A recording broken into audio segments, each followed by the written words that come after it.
You're about to watch a really interesting lecture. Got a lot of information that has nothing to do and everything to do with each other. Shabbat, bad luck, making a lot of money. Segulot, 4, success, money. And even more so, how a person can ruin all of their blessings or make themselves a vessel for all of their blessings. All through their ear. Ear. What do I know about the ear? A lot of things to know about the ear. Even more so, you want to hear about Zionists, Zionism, what's the truth? Palestine, free Palestine. I don't know, people are really interested in this subject. All of it connects, all of it is in the Torah, all of it is in this week's Parashat Ki Tisa. Enjoy it, share it, support it. Most importantly, be holy.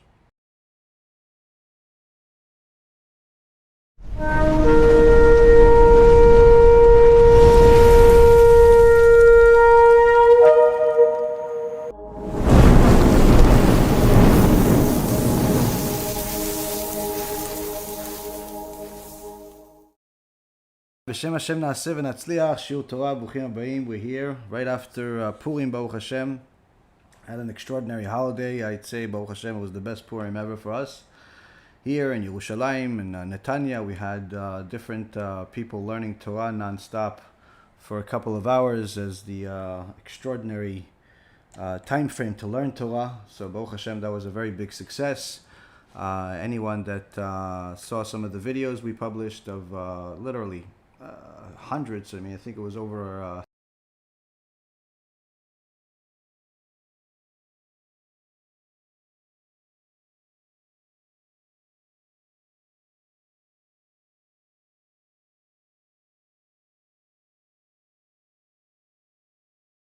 1,000 people. We got to learn Torah in between Netanya and Jerusalem. Young kids, 7, 8, 9-year-olds, older people in their 30s, 40s, and 50s, all learning Torah, Baruch Hashem. Just the sound of Torah was truly extraordinary. And as I remind people, this is something that we did. It's above and beyond the typical helping people during the holidays, helping people eat, helping people pay the bills. Baruch Hashem, we did quite a bit more than we've ever done before, and anyone that wants to be a part of the mitzvah could still donate at the website bhpurim.org, because as usual we go over what we collect. We give, and then we figure out what people want to give us and what Hashem is going to send us. So anyone that wants to be a part of the mitzvah can still give for those campaigns. Okay, so with that being said, we have a lot going on, Baruch Hashem, especially since we have a couple of hundred people already online on TikTok, and I don't doubt that it's going to be a few thousand people probably in the next hour or so. So we're going to try to get through a lot of material. First, I'm going to give you guys some Divrei Torah, but I know that people are very interested in a couple of things. People are interested in questions and answers. They want to, they want to hear themselves talk. They want to have some of their questions answered, but also people are interested in quick fixes. Quick fixes for their life's troubles, whether it's quick fix for monetary problems, quick fix for relationship problems, quick fix for all these things. So we have a Parashat Ki Tisa. That's the weekly Torah portion that talks about a lot of different things. One of them, most famously known as the golden calf. So how are we going to connect the two? We're going to connect the two, B'ezrat Hashem, and give you guys some quick fixes for your life.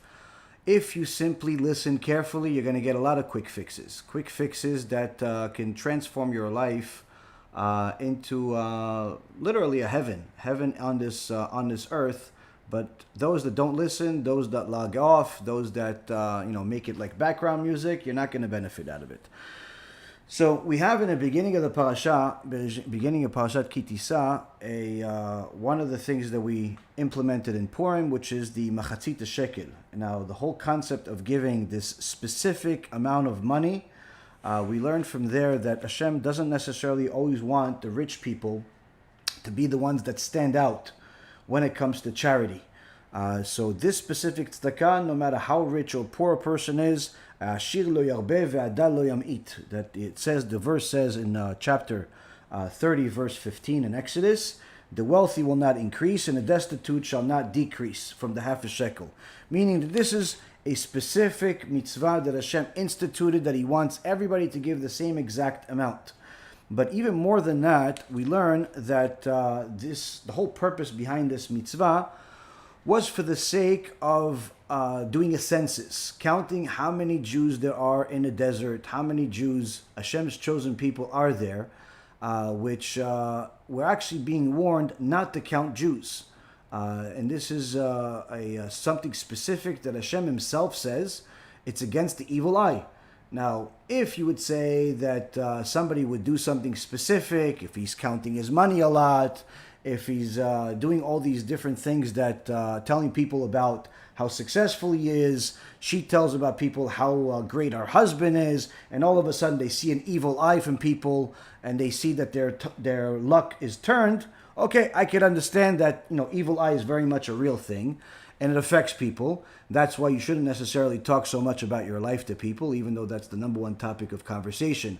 Aside from talking about other people's lives, that's what people like to talk about, which, as I always say, talking about other people's lives is the lowest form of conversation.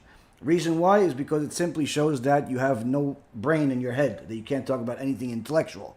So people like to talk about other people's lives, what celebrities do, how much money they make, where they went. And in essence, people try to live through other people's lives vicariously, through other people's lives, which in essence shows that there's nothing in their brain.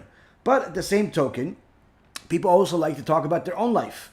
Oh, I went here, I went there. This is really the whole concept of social media is built off of that. People show what they eat, where they went, how they act, what they wear, and everyone that is old enough, mature enough, knows that the whole thing is an illusion. Nobody lives like that, nobody really acts like that, nobody really talks like that, but it's all a show. So we've all, in essence, agreed to live this showboat type of life in order to be part of this social media. The Torah tells us otherwise. The Torah tells us that if you're going to do that, you're going to bring a bad fortune upon yourself. In fact, even if you are counting something that's good, like you're counting righteous people, you're counting good people, it's still something you should be very careful in. And therefore, a person has to do it in a specific manner. So if someone goes to synagogue and they want to count to make sure that they have at least 10 people that are Torah observant so they can have a minyan, they don't count the people, they count the shoes, they count the shirts, they count something that is not a person in order not to bring bad luck. And this is something that even Hashem himself says that he wants us to do. Why would Hashem need to do this? I mean, he is God. He's not limited. He's not subject to bad fortune. He's not doing it, he's not telling us to do it because he is subject to bad fortune, but rather because we are. Since we're doing the counting, there is rules in the world that Hashem instituted. You have the physical rules, such as gravity and all the physics that's out there, but you also have the spiritual rules. And some of these rules are things that a person needs to know about. The first and foremost is don't count specific things on a regular basis. If you must count in order to make sure to make a payment, no problem. If you must count in order to make sure that you're precise on some type of measurement, no problem. But what people do often is that when they like something, when something is important to them, they count it over and over again, almost like an obsessive type of thing. And that in itself brings bad fortune on a person. So it's important for a person to avoid that. Second thing we learned from the Torah is that the Torah is not a storybook. The Torah has different codes in it. Many people have trouble accepting the Torah, and because, number one, they've never really read it, and number two, because they have trouble understanding how could a document from 3,334 years ago be scientifically proven. How could it be scientifically proven? How could you see that this document is not some man-made document? Now, everyone has heard about Megillat Esther, which is what we just read on Purim. Now, Megillat Esther was not part of the 5 books of Moses. That's part of the Tanakh. And Megillat Esther was not something that God dictated, but rather this is something that Mordechai and Esther actually wrote through Ruach HaKodesh, through divine inspiration. But yet, our holy 5 books of Moses, the Holy Torah, has information about Megillat Esther that's not going to be in existence for at least 1,000 years after the 5 books of Moses are given, and it has it in it. The Gemara in Masechet Megillah, Tractate Megillah, says, where is the Megillah in the Torah? Meaning, since we know that everything is in the Torah, where's the Megillah in the Torah? Where do you see, for example, where do you see Mordechai? Where do you see Mordechai? Do you see Mordechai in the Torah? No, you see Moses, you see Avraham, you see Yitzchak, you see Yaakov, you see all of these other characters. So if the Torah is divine, meaning that it has everything in it, then show me where Mordechai is. And the Gemara says, Mordro. What's Mordro? In our weekly parasha, Parashat Ki Tisa, which is the parasha that we read on the same week that we celebrate Purim, meaning the same week that we read the Megillah annually. This is the parasha that we read, Parashat Ki Tisa. In that parasha, there is a verse in chapter 30, verse number 23. It says, "Vata kach lecha besamim rosh mordro, 500 v'kinamon bosem michatzito, 50 u'matayim ukne bosem 50 u'matayim." Hashem spoke to Moshe, saying, now you take for yourself choice spices, 500 shekel weights of pure myrrh, fragrant cinnamon, half of which shall be 250 of fragrant cane.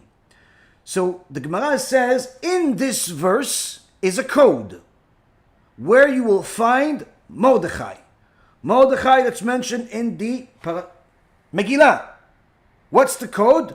Mordro, which is in English translates pure myrrh. Says this pure myrrh, that's Mordechai.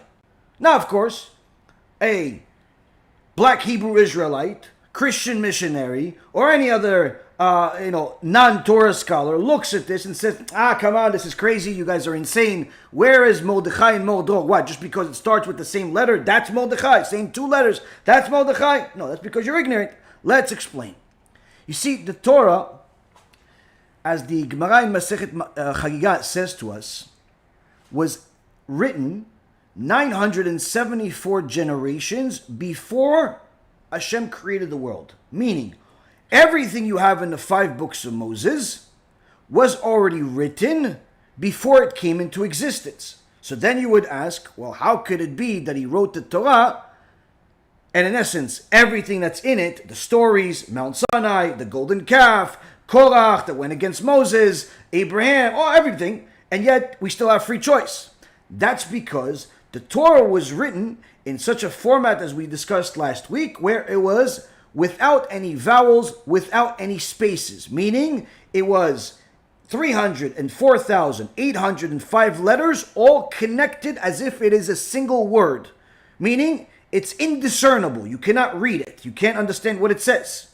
And then at Mount Sinai, God told Moses where to separate the words from the beginning of a Torah until the section of Yitro, which is the portion where it talks about Mount Sinai, we're receiving the Torah. And then over the next 40 years we were in the desert, God tells Moshe where to separate the rest of what's left of the 5 books of Moses in order to make up the words. Meaning that Hashem could have actually told Moses to separate the words in any which way that he wanted in order to decipher whatever he wanted. But in the same exact letters is everything that ever happened, everything that was happening at the time, and everything that will ever happen in the future, including today. So that's why the Talmud comes with the audacity and says, if everything is in the 5 books of Moses, show me Mordechai. I want to see Mordechai. And the Torah responds, Mordechai is Mordro. So now we're confused, or at least the people that are ignorant are confused. How could Mordro, pure myrrh, be Mordechai? That's because it's not referring to Mordro itself being Mordechai, but rather the code that it is symbolic of where it leads to. Meaning, the word Mordro starts with the letter Mem. Then there's something called Torah codes. Torah codes are codes within the Torah where you skip an equal mathematical skip of letters between each letter in order to make up words. Meaning, if you want to make up a specific word, you want to, for example, find the word Holocaust, okay, that's in the Torah, you have to find it in a way where you would find, if I'm doing it in English, obviously the Torah is in Hebrew, but if I'm doing it in English, you'd have to find it in an equal mathematical skip between the letters. So the H would be the first letter. You could start that wherever, but then it would have to be whatever skip you have. Let's say it's 10 letters. So then you would have to find a O. Okay? Now, but then between the O and the L also has to be the same number of letters. So it would have to be another 10. And then again, I have to get another O. So it has to be another 10. It can't be 10, 17, 37, because that's not an equal mathematical step. That you could pretty much make up anything that you want.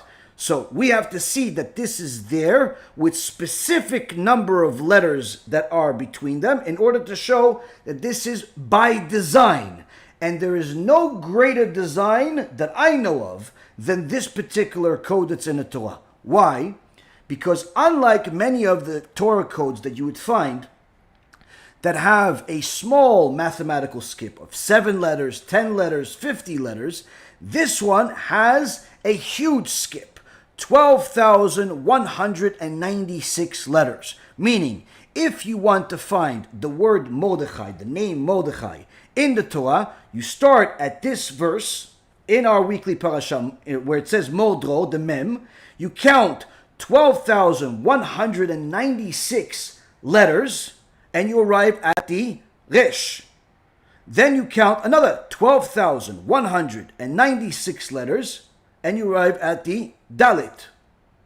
Then you count another 12,196 Chaf. And then again, 12,196 Yud. Now, the average person, again, looking at this, like, yeah, 12,000, 15,000, you're just going to make up any number. And I'm surely you're going to find something even in a Harry Potter book. No, you're not understanding. 12,196 is a unique number. What's so unique about 12,196? What's unique about it is that 12,196 is the precise number of letters in Megillat Esther that was written over 1,000 years after this Torah was given to us in Mount Sinai. Here we see a code with a specific number of letters that is by design, that no human being could have ever possibly thought of, that inside a document that has 304,805 letters, you have a word that is, in essence, not in existence yet for another 1,000 plus years in it, but not in it. Just you're going to find the letters by just randomly finding the name or something similar, but rather the name that you would find in the other document, and the document itself is significant as well. 12,196 letters, not a small book. It's 10 chapters. So you see here, Modro. This in itself is an extraordinary feat for anyone that is looking for the truth.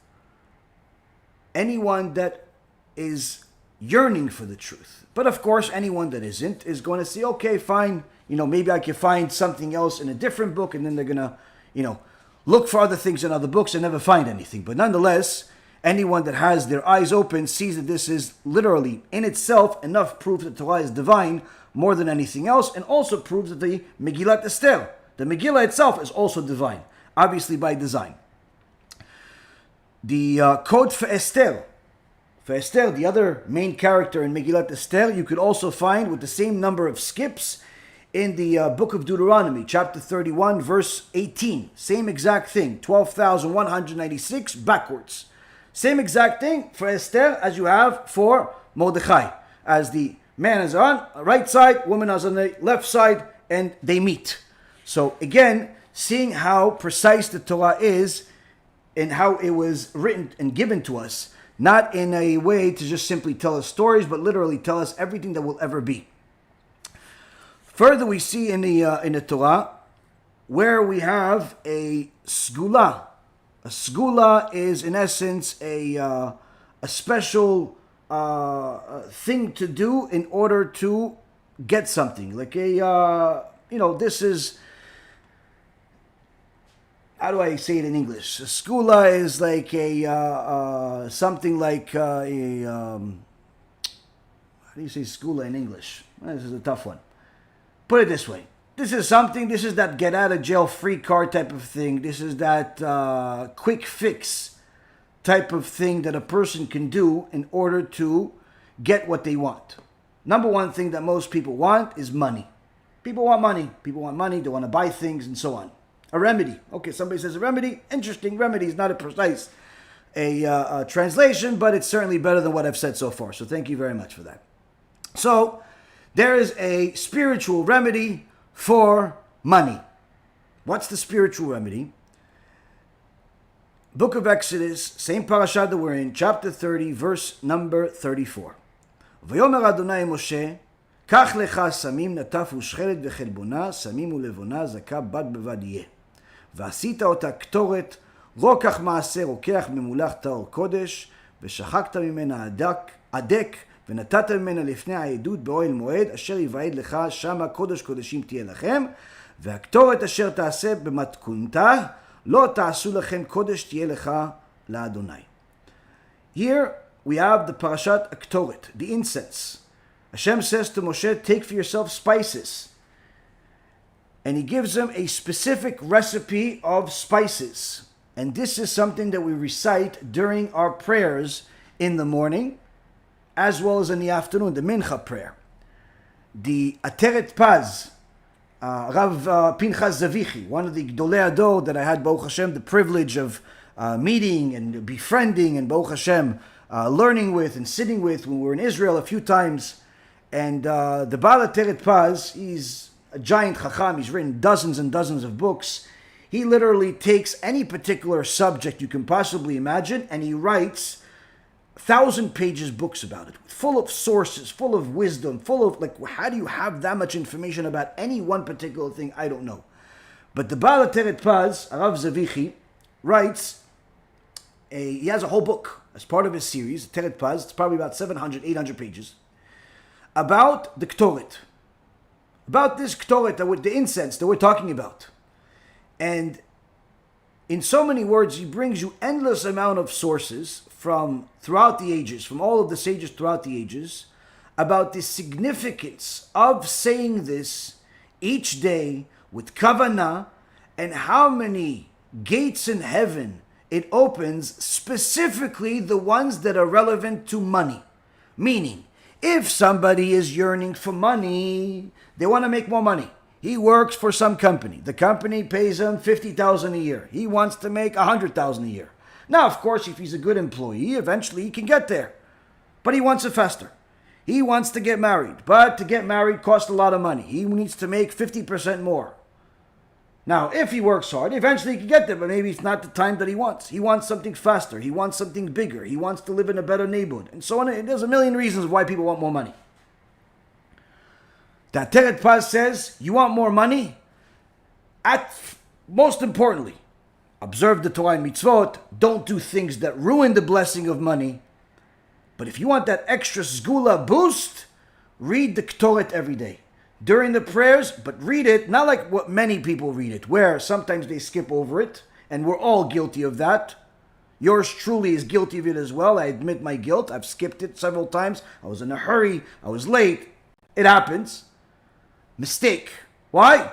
That's the blessing you came for sometimes. You came in because you're struggling for money. You came in because you can't make ends meet, whatever it is. The Baal Taz says, no, you missed the point.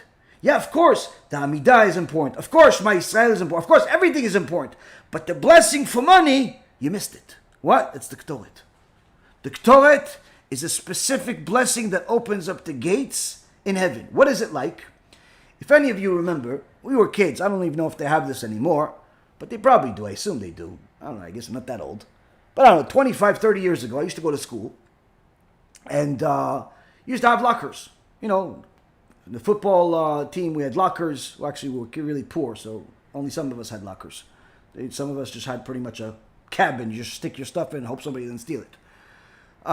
So, you had lockers. The schools had lockers, and they had combination lock. So everybody got the number, or if you got you got your own little lock, you bought it, $4 or $5, and you got the lock, and you got the combination. It says, 35, 37, 12, whatever it is. Now, if it's the first time you've ever tried a lock, you put the lock on, you locked it, you're happy as can be, right? You come back, you put 35, 37, 12. It doesn't open. You say, oh, maybe, let me try again. Spin it, 35, 37, 12. It doesn't open. You're like, oh man, what am I going to do?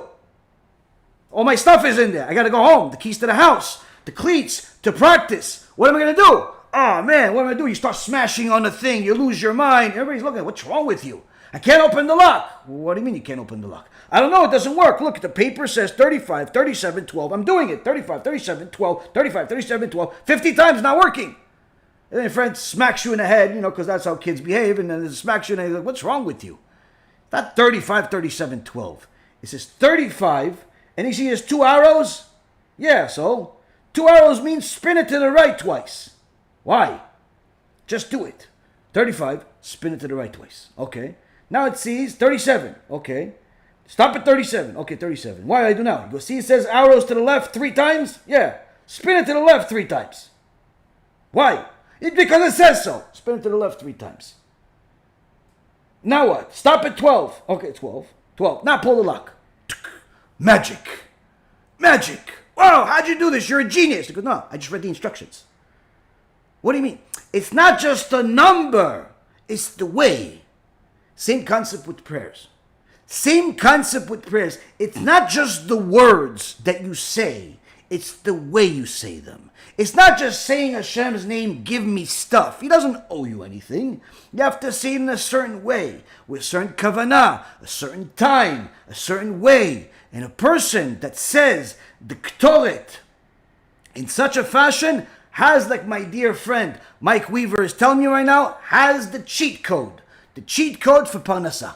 The cheat code for Parnassah, you open up the gates of heaven where it can bring you a lot of Parnassah. Now again, don't think that this works like a lotto and you simply do it once or twice and Hashem opens up a $700 million lotto win. Doesn't work like that. Sometimes you'll get it later, sometimes you'll get it sooner. Everyone is tested in their own level, in their own way. But nonetheless, this works. Tried, verified, and for sure, if you take it upon yourself, you do it day after day, you'll be the one that says, Rabbi, thanks for that one. Why? I got an extra 100,000 in my bank. Got 100,000. Now, of course, people want wisdom. That's what the Torah says next, talks about Imaleh oto ruach Elohim bechokmah ubetevunah ubedat bekol melacha. People want wisdom of the Torah. They want to know the Torah. And I remember when I was a kid, anyone that was a lazy person would usually buy one of these idiots' guide to such and such. These little yellow books for everything. Somebody went out there and, summarized everything. They summarized how to do everything. Today, you have new technology. You have ChatGPT. You could pretty much summarize everything in 15 words if you really want.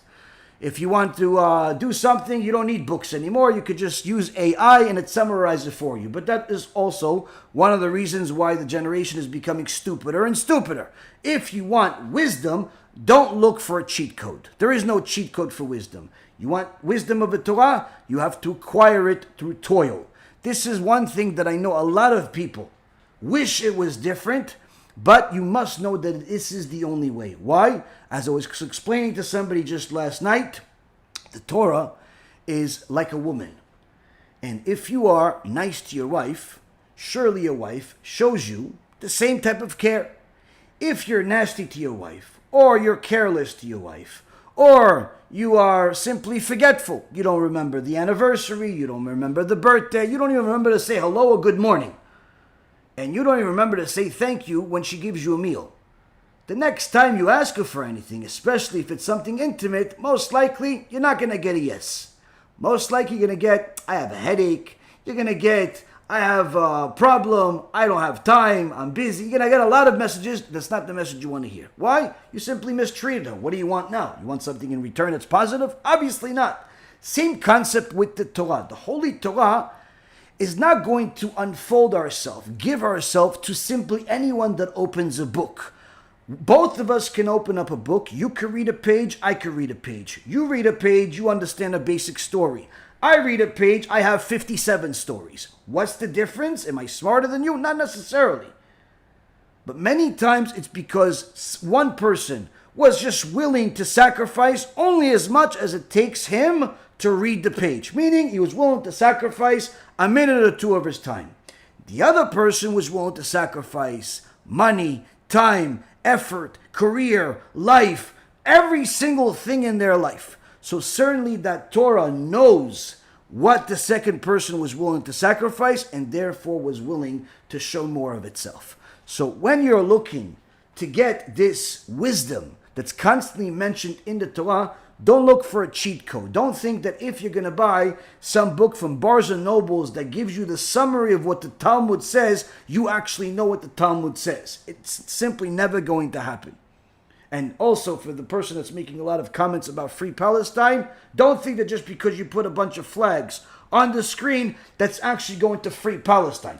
All it's going to do is make you look like a moron, and I'm going to highlight it. That's all it's going to do. So, with that being said, we're going to move on to the next point.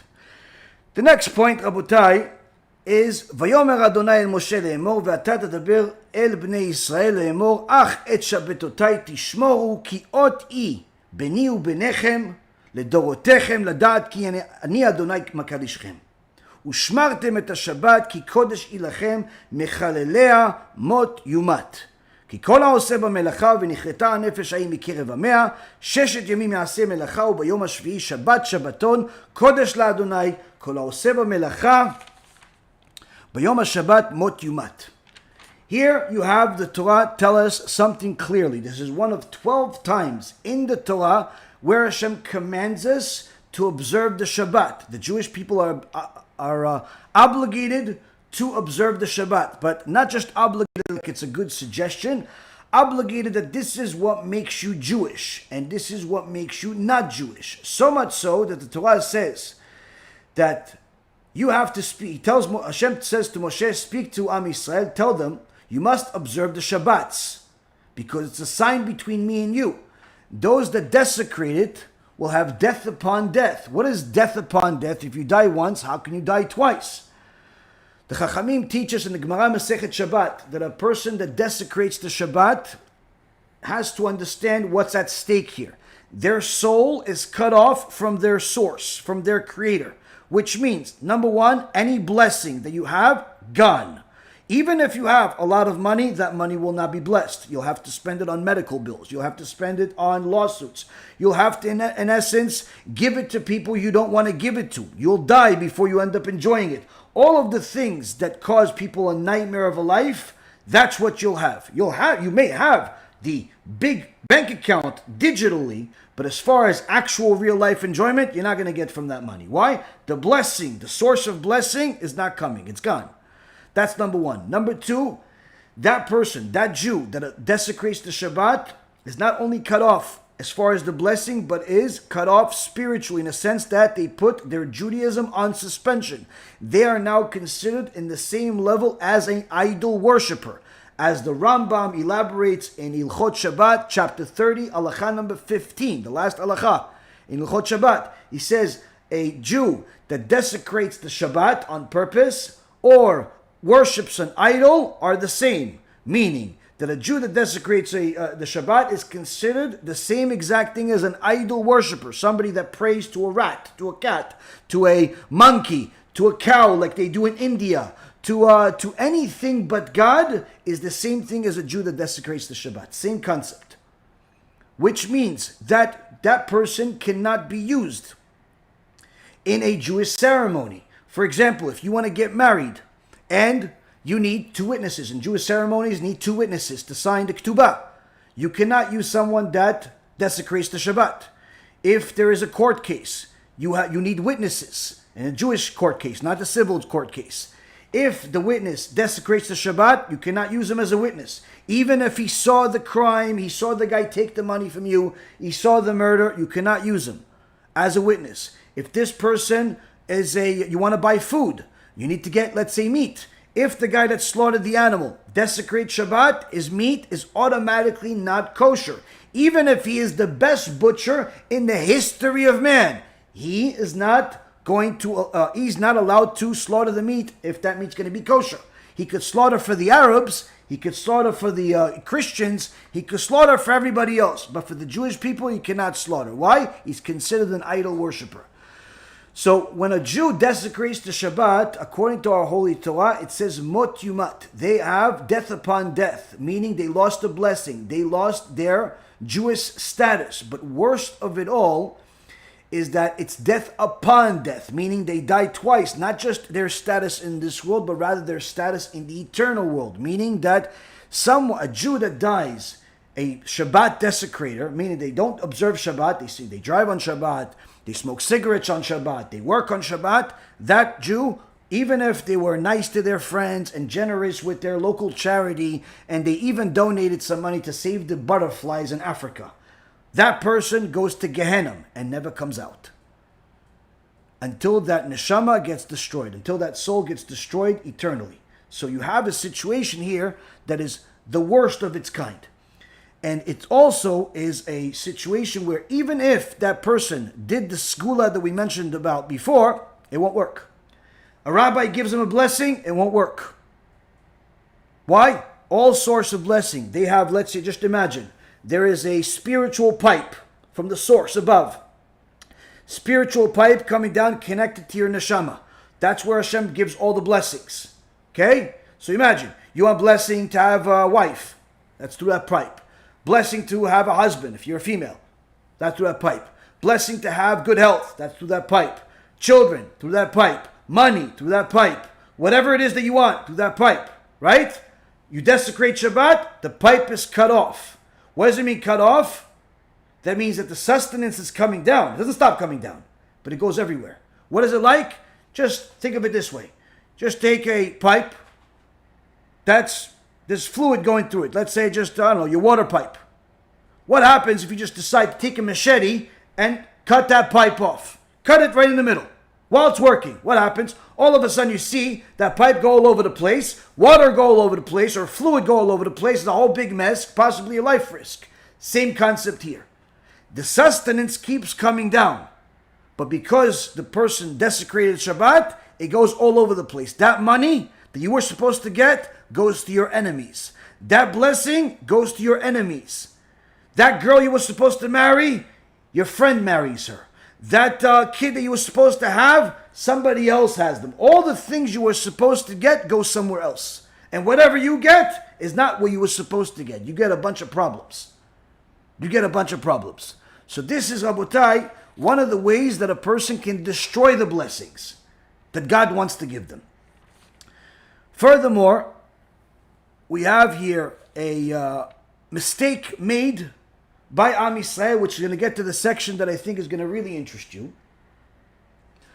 And this is the part where I specifically mentioned listen carefully. Everything I said is important, but this is listen carefully. And you'll understand in a minute. Everyone knows about what happened in the Golden Calf. Am Yisrael is at Mount Sinai. Moses, in front of everybody, speaks to God. He gives us the first couple of commandments. They can't handle it. They're dying when they hear God's voice. Only Moses can handle his voice. Eventually, after the 10 commandments, God tells Moses to go up to Mount Sinai. 40 days, 40 nights. Now, the Jewish people know it's going to be 40 days, 40 nights. But they miscalculate. Why they miscalculate? Because the Erev Rav, the wicked people among the Jews that came from the Egyptians, that came from the other nations, not just the Egyptians, that were not interested really in following the Torah. They were interested in following whatever suits them, including idolatry, including witchcraft, including a lot of other things which they brought with them from Egypt. And they started chit-chatting. And as it says here, Vayara Am ki boshesh Moshe laredet min ha'ar. The people saw that Moshe had delayed. The sages tell us, boshesh, which in English translates to delayed, also is spells beshesh, meaning 6. Moses was delayed by 6 hours. But the Erev Rav said, no, he's not delayed by 6 hours. He was supposed to be here already. God is never late. That means he died. And they started saying all types of things to cause people to have doubts. Doubts in Moshe, doubts in God, doubts in the Torah. If it's true, how could it have a delay? If this, if that. And because the people were receptive to this, it opened up an opportunity for the Satan to fool them. And the Satan showed them a movie, showed them a image of a bunch of angels carrying a body, and he says, yeah, that's Moses. He died. And the people fell for it, and they went and asked her in English, to make them a new leader, a new middleman. He didn't want to. Says that's idolatry, so they killed him. Why they kill him? Because the same Erev Rav says, no, this guy, he wants to be the leader. That's why he's not willing to do it. They got so angry, they killed him. Then they went to Aaron. Said, Aaron, make us something. And Aaron says, fine, give me all your earrings. All the gold, all the stuff that you have, give me all that. But he specifically asked for the earrings. And of course, we all know, they gave him the earrings. The women did not. The men did. And lo and behold, out of that fire comes the golden calf. Because there was a young man named Micha that had something that he stole from Moses that had God's name on it. And he threw it into the fire also. And that specific thing had the ability to create miracles, which we've spoken about in previous lectures. It's, in so many words, this mateh, this piece of metal, had the name of God on one side, and then a verse saying, Aleh Shor Aleh, rise, bull, rise, which is in essence what rose out of the fire. But the sages ask, why did Aaron say, remove the rings of gold that are in your ears? Why didn't he say, just give me your gold? Why didn't he say, give me your nose rings? Why didn't he say, give me your bracelets? Why did he specify, give me the rings of gold that are in your ear? Furthermore, Yaakov Avinu, in the book of Genesis, after they leave the bite of Lavan, says to his family, remove those earrings. Remove the idolatry that you have and those earrings. What does everybody have to do with the ears? In a sefer that I learned with Rabbi Ephraim, called Maaseh Hashem, Maaseh Torah, the workings of Hashem, the workings of Torah, I guess it would translate, at least superficially. In section 12, referring to this Parashat Ki Tisa, written by one of the Torah giants, Rabbi Eliezer Ashkenazi, who was the grandson of Rabbi Yosef Kolun, the Marik. The Marik was one of the Rishonim, born about 600 years ago, and he is also the rabbi of Rav Ovadia of Bartanura, the one that did the commentary on the Mishnayot. So his grandson, Rabbi Eliezer Ashkenazi, was one of the Gedolei Hador, about 500 years ago or so, 400 years ago. And he says the following: Kol kochot atum'ah ve'orodat kochot hakochavim ayu benizmei ha'ozen lo bezulatam. He says, all of the powers of impurity, where are they in a person's body? Which part of the body is in essence the storage house for impurity? Now a person would think, oh, maybe it's in the hands, maybe it's in the feet, maybe it's in the this, maybe it's in the that. He clarifies. You don't need to guess anymore. Where is it? All the impurity that's in a person is in his ears. That's where the impurity is. Where does he get this from? He says we see it. We see it in Genesis chapter 35 verse 2. Yaakov Avinu says to his family, it's time to get rid of any idolatry that we have. Get rid of the idolatry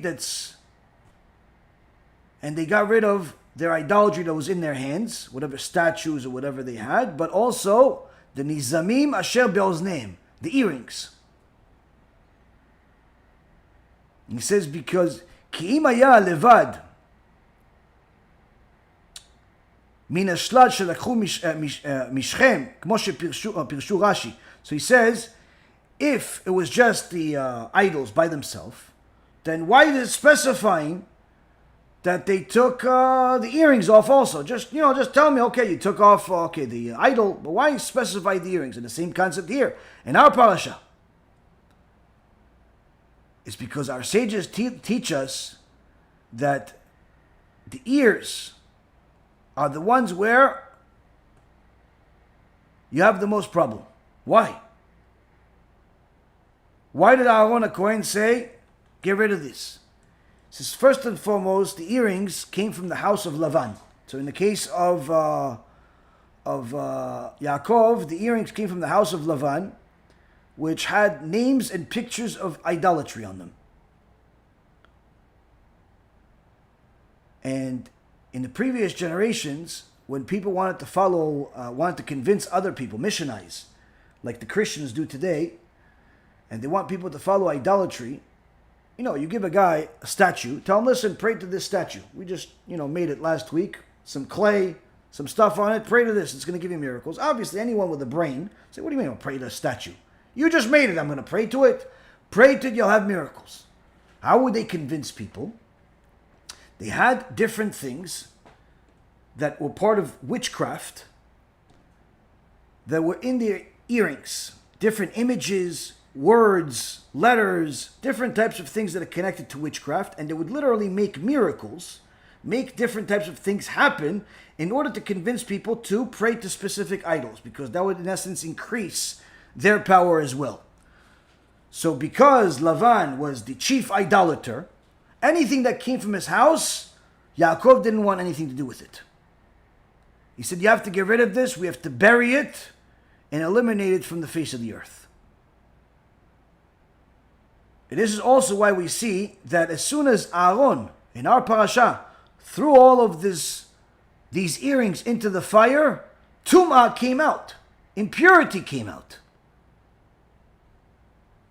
Golden calf came out.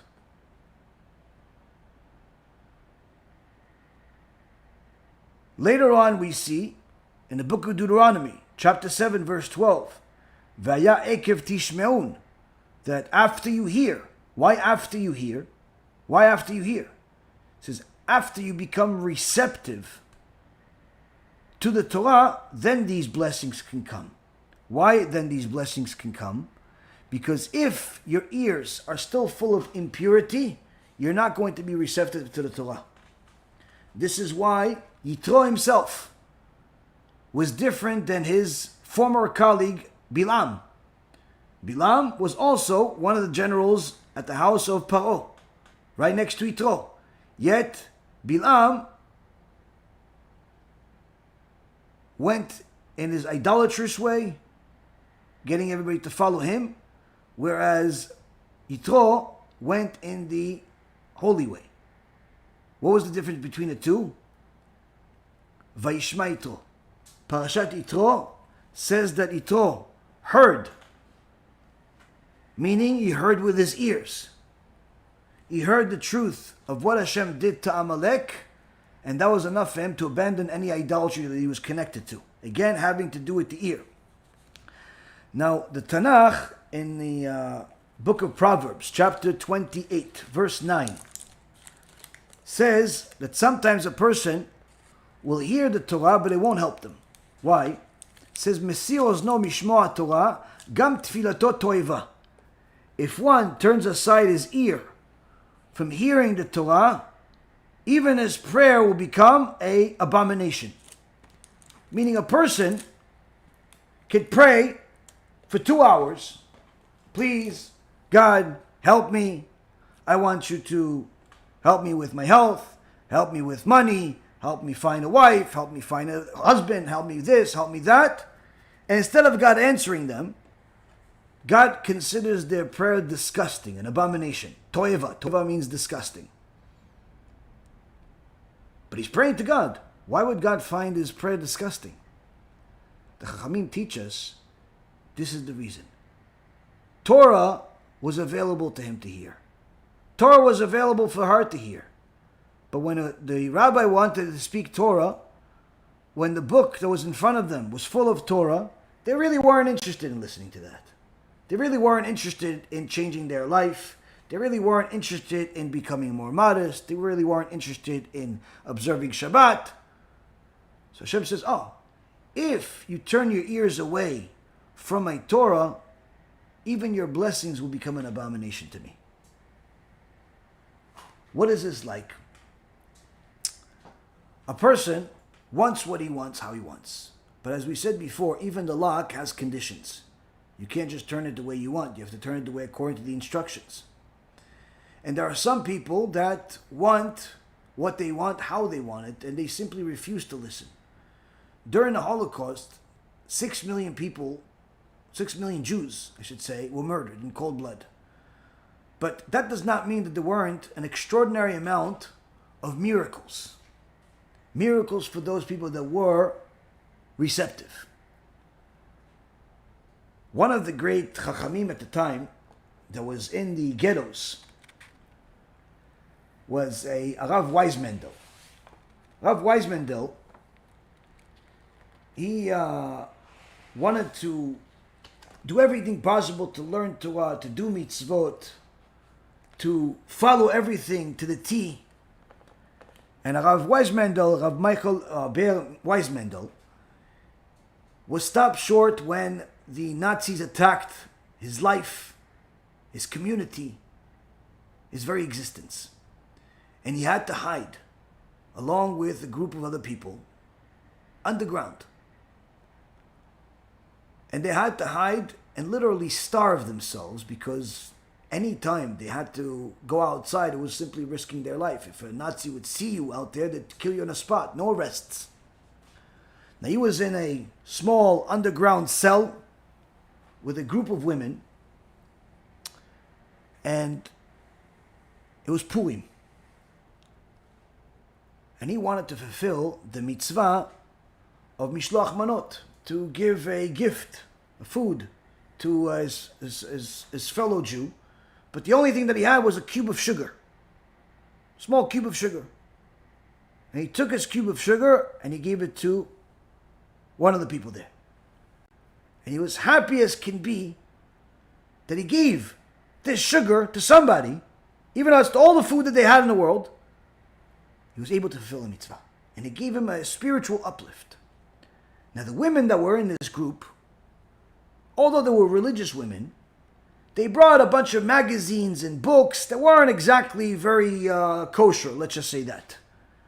And they were constantly reading these books and newspapers just to pass the time, because there's not much you can do. There's no internet, there's no television, there's nothing. And you have to stay as quiet as can be, so you have to pass time until, the danger is gone. So they would read these books and these newspapers, but these books and newspapers were full of filth. And they noticed that the rabbi was so happy, so much happier than them. And for the first time they noticed why. He just did a mitzvah. He just did something. Doesn't seem like a big deal. He gave a cube of sugar to somebody. Like, what's the big deal? But wow, look how happy he made him. And he said to the rabbi, we wish we could do a mitzvah. Maybe one could be happy. But we don't have a cube of sugar. Last time we ate was a few days ago. So the rabbi thinks for a moment, and Rabbi Weizmandel says to them, you can do a mitzvah. Same exact thing like I did, and even bigger. He said, whoa, really? He says, yeah. Where are we going to get the food? He says, you don't need food. You can give a mishloach manot to God. God? How? He says, you brought these newspapers and books, and they're not so modest. They don't have nice things in them.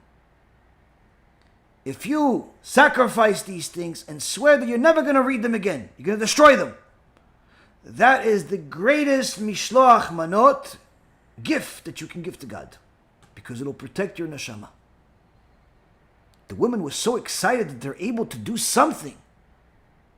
They immediately said, absolutely. And they started ripping up all of these papers and books and so on, and got rid of them. And if that wasn't enough to make them happy, surviving the Holocaust surely did. And they were one of the few survivors, as over 30% of Am Yisrael was murdered in cold blood during the Holocaust. Now, one of the things that we see is that HaKadosh Baruch Hu tells us, you have to follow the Torah. But in order to follow the Torah, you have to be receptive to the Torah. If you're not receptive to the Torah, if you're not willing to change and transform your life, the Torah can't help you. If you just want the blessings, but not the instructions, it's not going to help you. You're going to live a life full of curses thinking that you're doing the right thing. And in fact, the Gemara in Masechet Ketubot says that your ears are not designed the way that they are just because. They're designed the way that they are in order to protect you. Protect you from what? Protect you from hearing evil speech, heresy, cursing, lies, all types of scandals, all types of garbage that people like to talk about. That's what your ears are designed that way. How are they designed that way? Says if you notice, you have fingers. And your fingers are like little spikes, little claws. But they're not designed this way for no reason. They're designed this way because your fingers fit perfectly into your ears. That as soon as you hear somebody speak foul language, curses, lies, all types of other trash that's out there, if you can't leave the room immediately, take your fingers and stick them in your ears. You don't have to listen to this garbage. Even more so, you have earlobes. Some of us have bigger ones, some have little ones. But nonetheless, every one of us can fold our ears and cause ourselves to minimize our hearing. That's for a cause too. The Gemara in Masechet Ketubot, page 5b, says, your fingers and your ears were designed in order to protect you from evil speech, in order to protect you from lies. Why? Because your ears are the number one vessel that contains the tum'ah, the impurity. And therefore, they're the first thing to burn in Gehenna, says the Gemara. When a person gets punished for not doing tshuva, he goes into the fire, what's the first thing that gets burnt? The Gemara says the first thing that gets burned is the ears. The Chafetz Chaim comes in and says, why the ears? Because they're the ones that usually begin all the sins. You hear that evil speech, you hear that lie, it's juicy, it's interesting, it causes you to listen more, causes you to do something, causes you to go somewhere, causes you to take action, take that sin even further. Hence the reason why the ear is the first thing that leads to the bigger sins, but also is the first thing that ends up getting punished. So a person that wants to get themselves in a situation where they get the blessings, they have to make sure they don't do the things that ruin the blessings.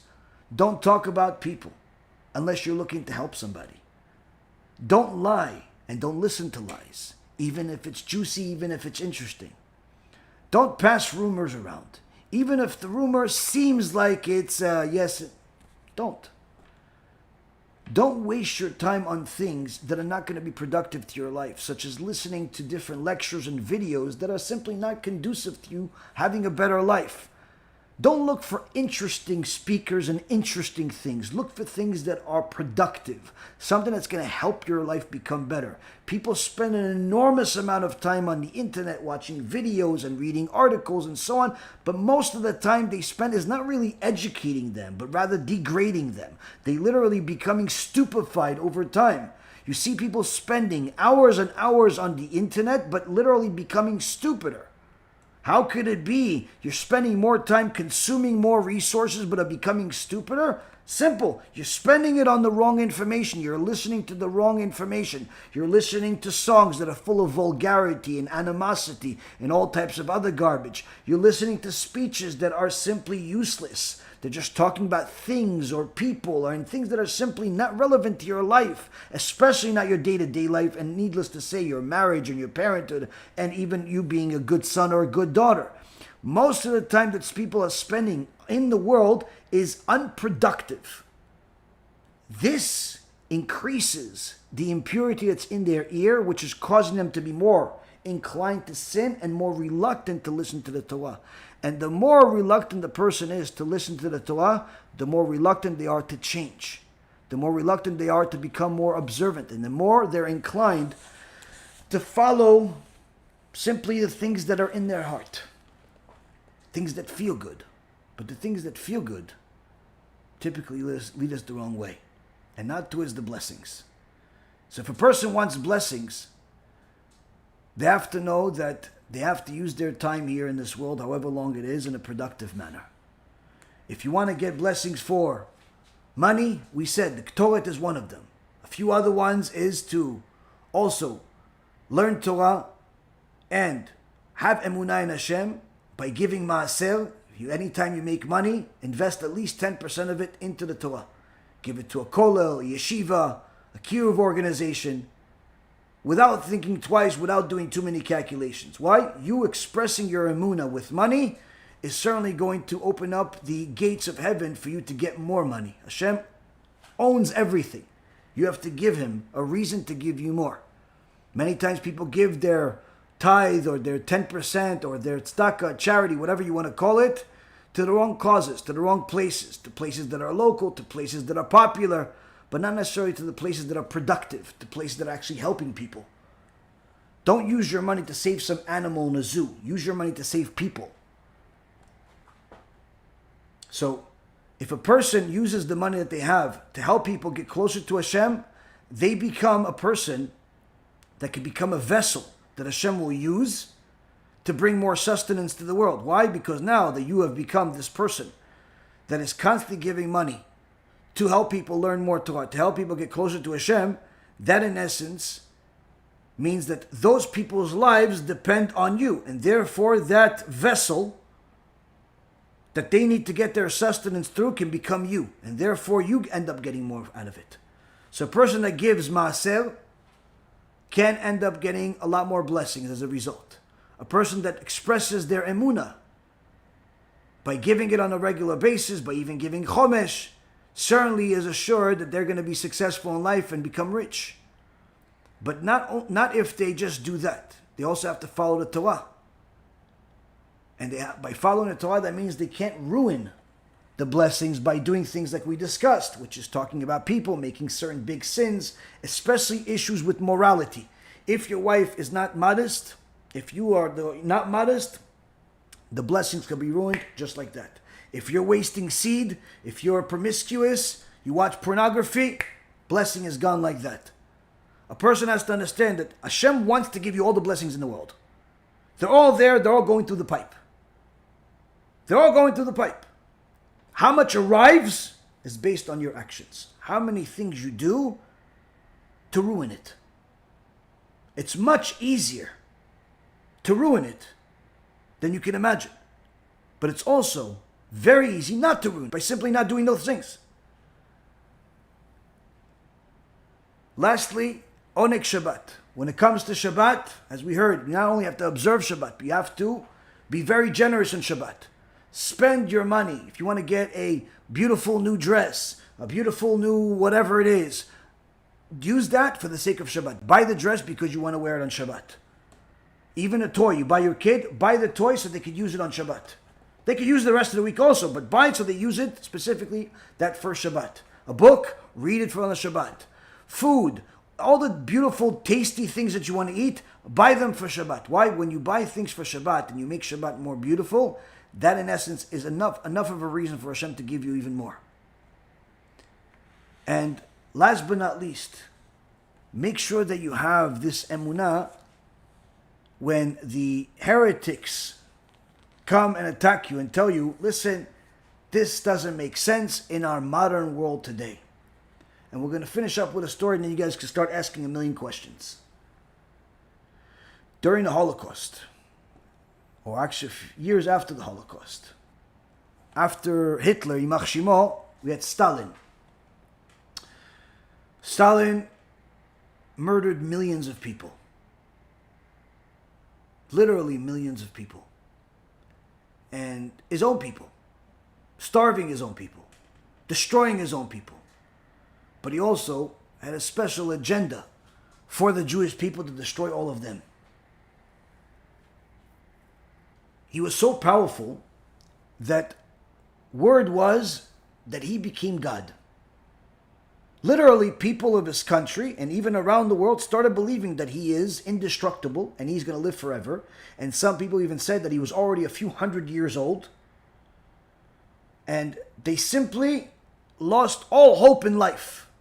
All hope of fighting back. All hope of anything remotely close to having any type of desire to do anything aside from just simply wait to hear what their decree was.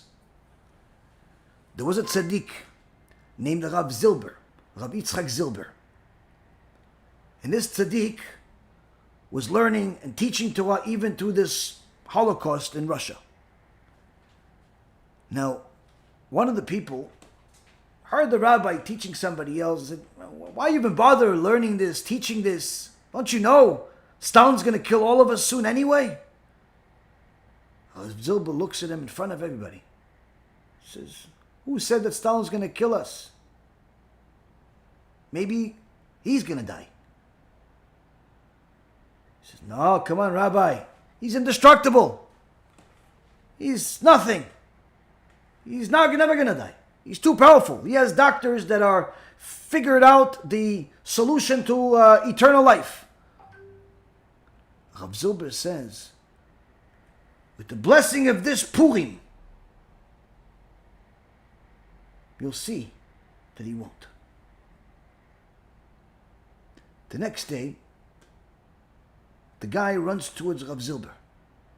Did you hear? Did you hear? Rav Zilber was busy learning, doing what he's doing, not watching the news, hearing the news, cares less about the news. Everyone around that's looking for a purpose, they found it quickly if they was next to Rav Zilber. But this guy came running with a completely different face, completely different perspective. Rabbi, did you hear? No, what? He says, Rabbi, yesterday you said that Stalin is not going to live. Yesterday you said we're going to know this. And yesterday, he got a stroke and he lost consciousness. And what makes it more amazing is that it happened after they documented, they reported on the radio. It happened at exactly 8:30, which is when you said it to me. Exactly when you said it is exactly when Hashem decreed it. Stalin lost consciousness shortly after he died. The indestructible was destroyed. Now, a person that heard this, that said this story, to him it was amazing. Anybody would be amazing. But to a Rav Zilber, what's the big deal in comparison to the big deal that's every single day that God does?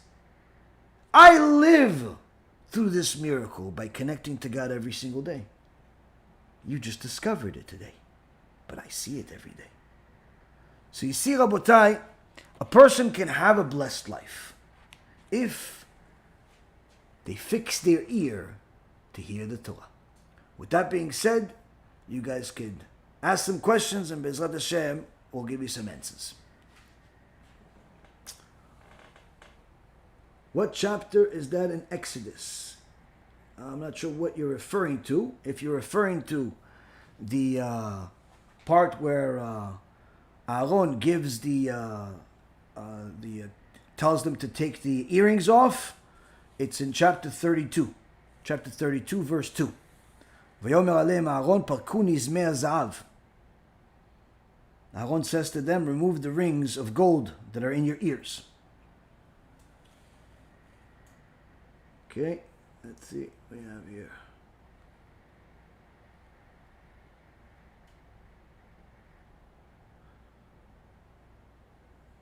Financial blessings we talked about already. They said scientifically the last sense that someone loses is their hearing. Possibly.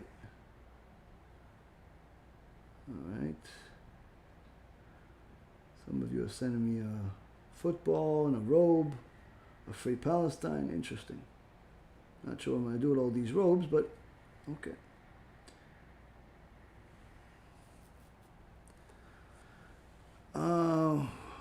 You're not Jewish, but what do you believe in? Okay, so you're saying that you're not Jewish, and what do we believe in? We believe in the God of Israel, and the Torah, and the Mitzvot. And we have our sages that taught us both, and that's what we follow.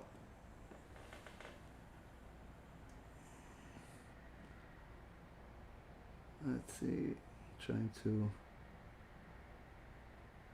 get to the questions here. All right.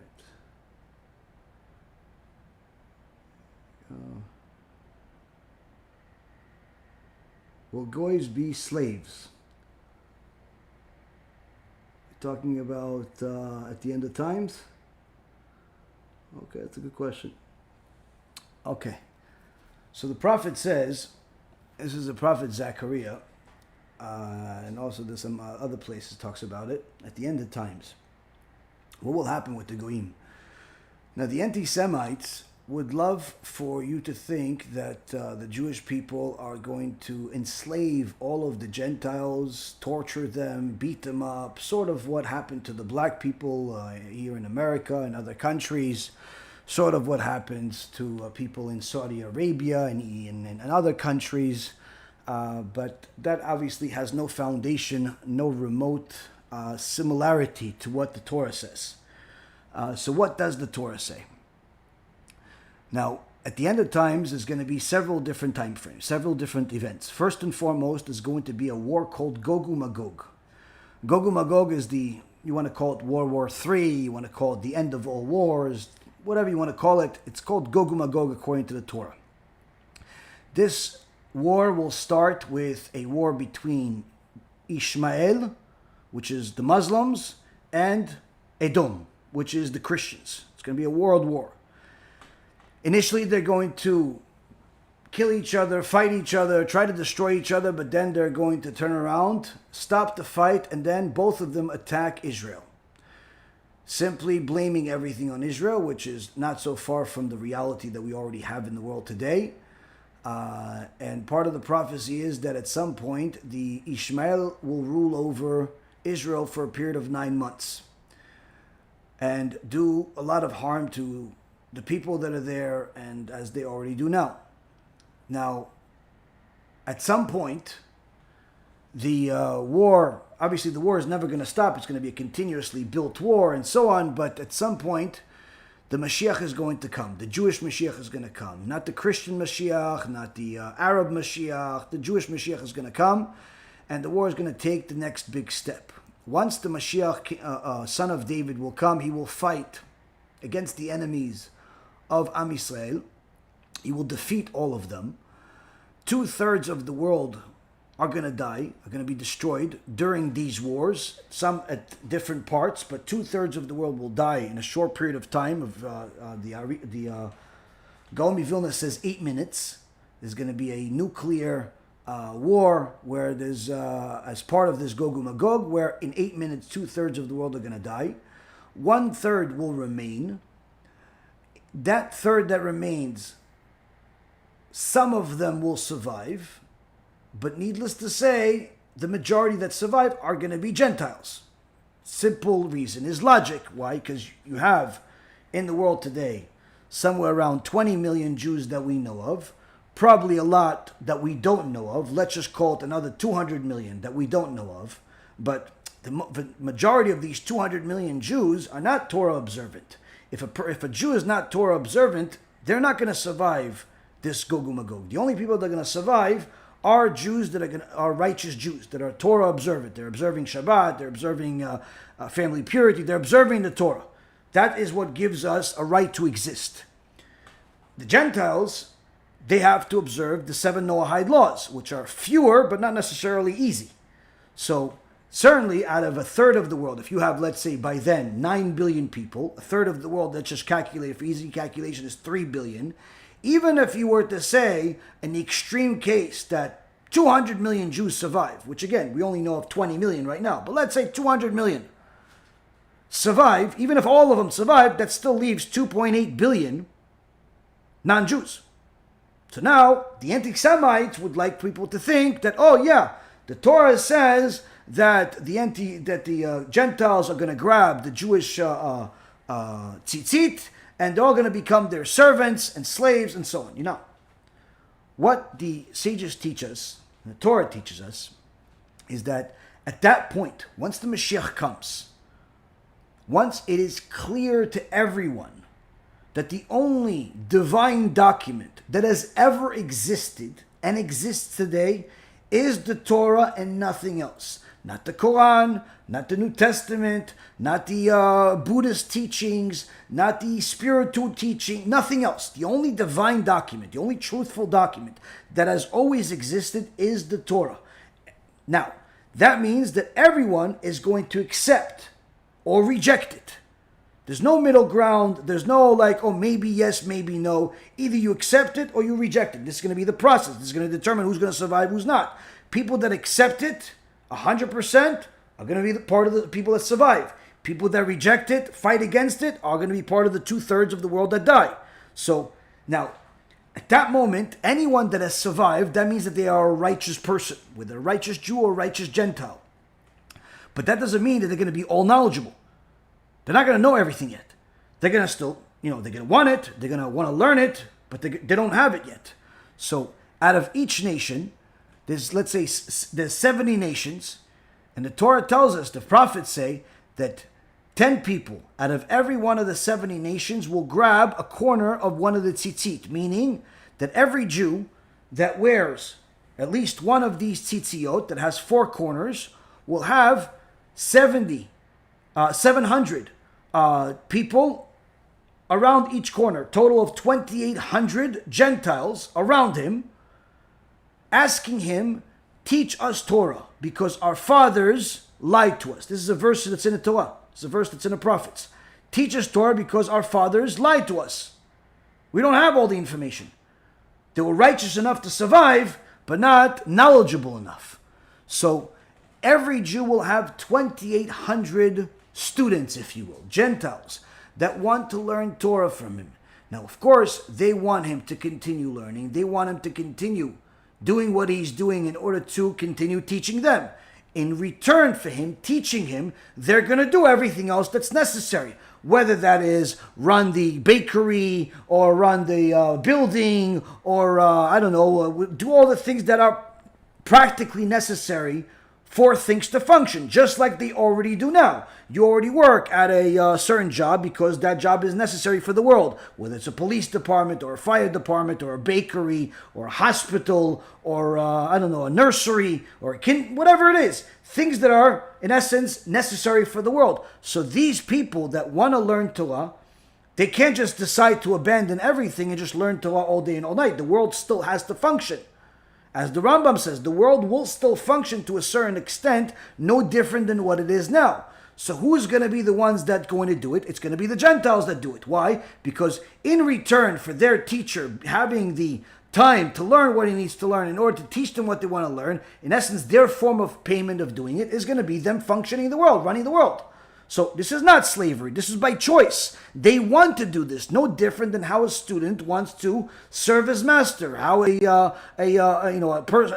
general wants to serve the one that's bigger than him. How a person that's a vice president wants to do everything possible to help the president. Why? Because it's for the betterment of the organization. It's for the betterment of himself. So it's not slavery where there's whipping and killing and torturing or anything like that. There's no such thing. Even at the time that there was slavery, where it was under Jewish rule, during the times of the Torah, during the times of King David, King Solomon, where you literally had dominance by the Jewish people, at least at those times, the slavery that's in the Torah is not like slavery that's in the world of the Gentiles world of secularism, where they beat up people and torture them and destroy them and rape them and all that stuff. That's not slavery according to the Torah. I have a whole lecture about slavery that we did about a month ago or so, talking about how literally when the Torah says that when a Jew acquires for himself a slave, they're acquiring for themselves a boss,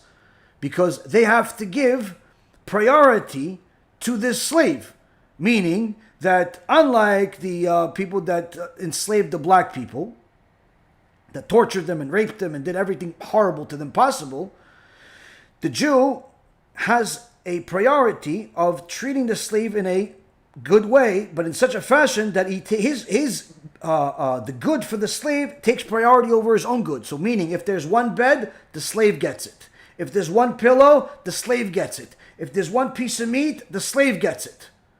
Not the boss. So obviously this is a world of difference between the Torah slavery and the Gentile slavery. But needless to say, it's important for a person to know that yes, the Jewish people are the chosen ones, 100%. There's no question about it. There is no such thing as, oh, we're going to be equal. No, there is no equality. There is a chosen people that God decided, and then there's everybody else. But that does not mean that everybody else is garbage or bad or anything like that.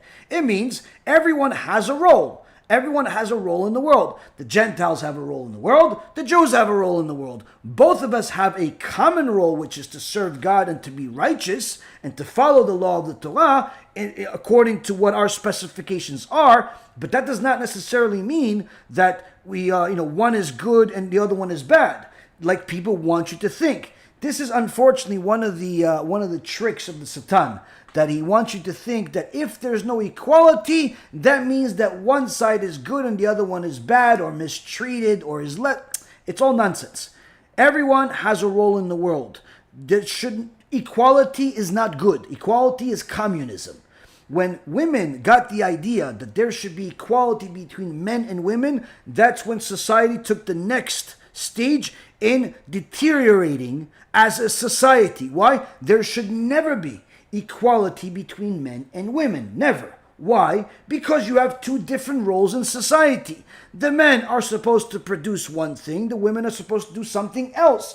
If you give equality, that means you're going to tell men, you have to go bring a baby. Yeah, but I can't do it without the wife. Yeah, but she doesn't want it. She wants to work. She wants to be a CEO of some company.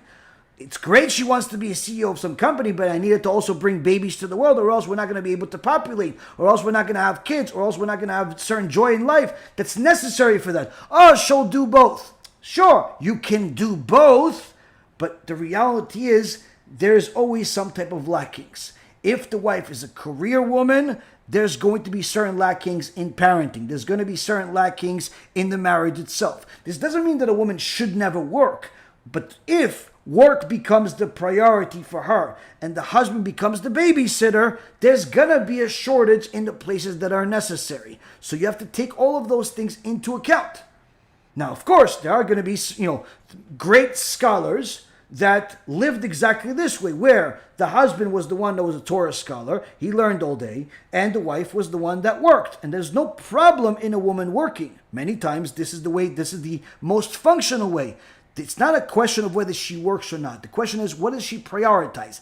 So the minute that work becomes a priority over the house, over the children, that's when you have a very serious problem. The minute that the household views the moneymaker, mother, as the top of the food chain, and the husband that's not the moneymaker or lesser, he's the bottom of the food chain, that's when you have a problem. The minute you start seeing things in such a fashion where whoever makes most, he's the leader. Whoever makes less, he's lesser. The roles should be switched whenever, meaning that give the man the woman's chores and the woman should have the man's chores. All of these types of ideologies are what led us to what we have today, where they tell children that they're not really a boy, they're really a girl, they're just in disguise, LGBTQ, all these pedophiles going into kindergartens and dancing in front of kids and their parents. It was just reported today that some guy was giving hormones to his son to the point where that son is now a girl. And, this is unhealthy to say the least. And it's really no different than the torture that the Nazis did on the Jewish people, where they did medical experiments on them. So this is really no different. Where does this all start from? It starts from listening to foolishness, acting on that foolishness, and thinking that that foolishness is the right choice. Why? Because the times have changed. The times may have changed, but people have not. Wickedness has always been among us. Distorted mindsets have always been around us. Homosexuality, LGBTQ is not a new thing. There's nothing new about it. There are sages that write about it from 900 years ago, of how there was LGBTQ back then. Nothing is new. There's nothing new under the sun, just like King Solomon says. What's new is that people think that it's new, and the fact that people think that there is a better way. That if we have equality, then we have a better society. And there's simply nothing more wrong than that. There's nothing further from the truth than that. So a person needs to know that, yes, the Jews have a role in the world. They're the chosen people. They're the ones that are obligated to follow the entire Torah. They're the ones that are obligated to follow the mitzvot and so on. But the Gentiles also have a role. In fact, part of the Gentiles' role is to encourage Jews to become more Torah observant. So, in fact, part of their role is to help the Jews. But people that want equality, and if we don't have equality, we're going to go to war, fine, they can choose to go to war, and at the end, they'll be destroyed anyway. So, it's a question of what you're going to listen to and what you're going to accept and fulfill in your life. Whoever follows the Torah is certainly going to be a winner. Whoever doesn't will be part of the ones that gets destroyed at some point or another. Let's go to Facebook and see what kind of questions they have for us over there. Let's see.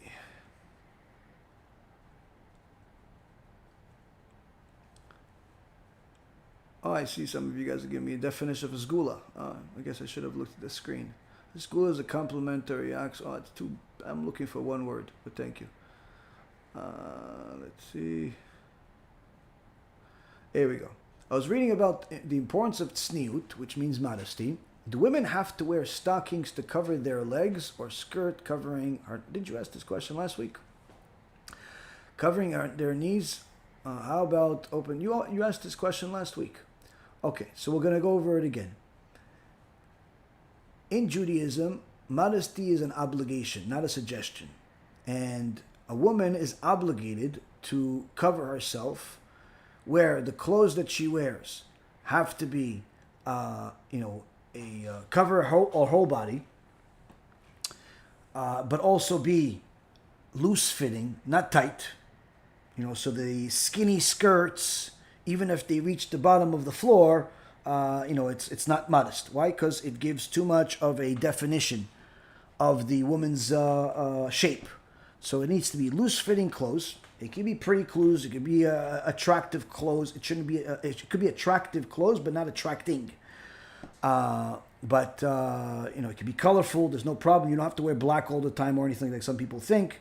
You're allowed to wear nice colors and so on, just not things that are attracting too much attention. Don't wear all red and become like a traffic light. That's a problem.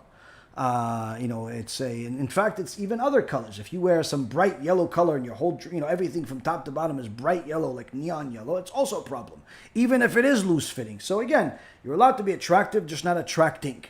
But as far as the covering part is concerned, a woman has to cover ourselves, and again, loose fitting, where she has to cover our arms and up to also cover our elbows. So up to the wrist at least, if not up to the top. Okay? Right where I broke my hand, over there is ideal. If not, you still have to cover your elbow up to where, let's say, the forearm is. That's the minimum requirement. Ideal is to cover the whole arm. Always we would try to, with modesty especially, is to be ideal rather than minimum requirement. So minimum requirement is over here. Ideal is which is passing my elbow. My elbow is over here, so the forearm is over here. That is minimum. Ideal is get to your hand. When it comes to your neckline, everything here has to be covered, even if you don't have a beard. Hopefully you don't have a beard, but everything, the neckline, all those bones have to be covered. No less than what I have. Okay? Just like it's women that wear V-necks, you have a very serious problem. Women that have V-necks and they leave them open, you're not modest at all. Even if the rest of your body is covered, this is not modest thing at all. I know that this is some type of French style or something that people do. They open these shirts. Also the same thing with guys. Guys walk around with like half their shirt open. That's not modest. It's not allowed. Not according to the Torah. So men and women have to be modest. You have to wear something that covers these bones, specifically for men. For women, you have to cover these bones up to your neckline. You don't have to wear a turtleneck, but you have to cover these bones. That's the part on top. Now, when it comes to the legs, you cannot wear pants, because pants are part of men's clothing, and there's a specific mitzvah in the Torah for women not to wear the clothing of men. Is prohibition of women wearing clothing of men, and prohibition of men wearing the clothing of women, not even as a costume. Women are forbidden from dressing up like men, and men are forbidden from dressing up like women, even as a costume, like some people do for Purim or other types of parties. This is forbidden, 100% forbidden. So, but needless to say, on a regular day, so pants for women, not allowed, not allowed. Also because pants show the definition of the body. This is also a problem. It's also a problem for women to wear high heels. Why? Because when a woman wears high heels, her body moves differently. She's walking on her tiptoes. Because she's walking on her tiptoes, which aside from being uncomfortable, that's not necessarily the uncomfortable part is not a problem according to the Torah. The problem is because you're walking on your tiptoes, because you're walking on high heels, your body moves a certain way, which is attracting. This is not allowed. Last but not least, the skirt or dress that you wear must cover 2/3 of your leg. 2/3 of your leg means 6 inches from the bottom of your knee. So let's say if this is your knee, let's say this is your knee. So you calculate the bottom of the knee. Let's say this is the bottom of the knee. You have the knee, you have the bottom of the knee. This is obviously my elbow, but just let's say this is the bottom of the knee, then 6 more inches. That's where the minimum requirement is, not ideal, minimum requirement. Minimum requirement is for the dress to reach this after you sit down. Why? Because naturally when a woman sits down, the dress, whatever dress she wears, goes up a little bit. So, which means that if she's going to have a minimum requirement modest dress, when she's sitting down, the dress reaches the 6 inches beyond the bottom of the knee. When she stands, it's even longer. Why? Because it went down, back down. Now, ideal is for the dress to reach your feet. That's ideal. You can show your feet. There's no problem showing your shoes or your feet, whatever it is. Feet are not considered erva, but which means nakedness. But you have to cover as much as possible if you want to go to ideal. Ideal is to cover your legs all the way to completely. But minimum requirement is 2/3 of a leg, which I just described. Now, as far as wearing skirts, dresses, they have to be loose fitting. Loose fitting means that every time you walk, it should not be like a wave that the entire town notices. And women understand what I mean. It should not be such a defining move that everybody sees every little inch of your body and how it curves and so on. This is also, again, attractive but not attracting. As far as feet, if you're going to be like most women, you wear closed shoes, no problem. If you're going to have open shoes, it could be a problem because it becomes attracting. So if you're going to be home, then no problem if you do the pedicures and all that stuff. If you're going to go outside with this, it becomes a problem. So it's better to wear the closed shoes, not open shoes. Why? Because you don't want to be attracting with your pink little toenail. Okay, so it's not a ideal situation as far as modesty is concerned. As far as stockings are only necessary if you don't cover 100% of your leg. Meaning, if you wear the ideal dress or skirt that reaches your feet, then you don't need to wear stockings. If you wear a skirt or a dress that covers 2/3 of your leg, meaning that a part of your leg is showing, a part of your actual leg is shown, then that has to be covered by a stocking or sock. And that stocking or sock should be darker. The darker, the better. It should not be skin color where you cannot tell the difference between your skin and your leg. It needs to be noticeable that it's not your leg, that it is a stocking. That's in essence the point of it, is to lower the attractingness. The attractingness has to be lowered. That's in essence the basic minimums of women modesty in Judaism. Also, lastly, is if you're married, then you have to cover your hair with a mitpachat, a kerchief, or a hat.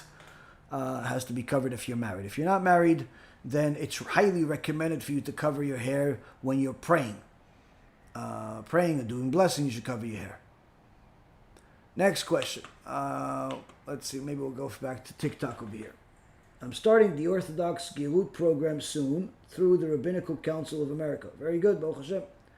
Doesn't the Torah say that the Goy will be slave? No, like we just went through it. No, it doesn't. Is a chick-fil kosher? I'm not sure what a chick-fil is. I'm sorry. I don't know what that is. Let's see. Oh, I missed it. What was the condition for the Jewish people? For the Jewish people to have the Holy Land? As the Torah tells us, first Hashem promised to Avraham, Yitzchak, and Yaakov that He's going to give them the land. And this is part of the gift that God gave our forefathers. And He says He's going to give them, meaning their descendants, the land. It's always going to be theirs. But just because it's theirs doesn't mean that they're always going to be allowed to live in it. For them to be allowed to live in it, they must follow the Torah. So after there was always Jewish people living in the Holy Land to a certain extent. Obviously, at certain parts of history, there were very, very few. But there is there's a long history that Am Yisrael, the Jewish people, have in living in the Jewish land. No other nation has a history of living in the Jewish land. Obviously, there's wars and so on, but no one has actually lived there like the Jewish people have. But the condition is, as far as them being able to prosper there, is they have to follow the Torah. When they follow the Torah, then the blessings come. When they don't follow the Torah, the land can vomit them, as the Torah says. The land can vomit them, and that's why if you ever see somebody that says, you know what, I don't like Israel, I'm leaving, you should know that it's not Israel that's the problem, it's him that's the problem. The land is vomiting him. He may not realize, or she may not realize that the land is vomiting them, but the land is certainly vomiting them. Why? It's a holy land. And that land doesn't want everybody in it. Doesn't want everybody in it. And sometimes when a person desecrates certain laws and things like that, the land literally will vomit them and will give them all types of thoughts to cause this person to leave. Or do all types of supernatural things that are necessary in order to cause that person to leave the land, get kicked out of the land and so on. But generally speaking, throughout all of history, the only nation that ever had a history of living in Eretz Yisrael, in the land of Israel, are the Jewish people. There was a period of time where there were very, very few Jewish people living there. There was very few anybody living over there. But everyone knows that historically speaking, biblically speaking, it's always been a Jewish land. It's never going to be anything else.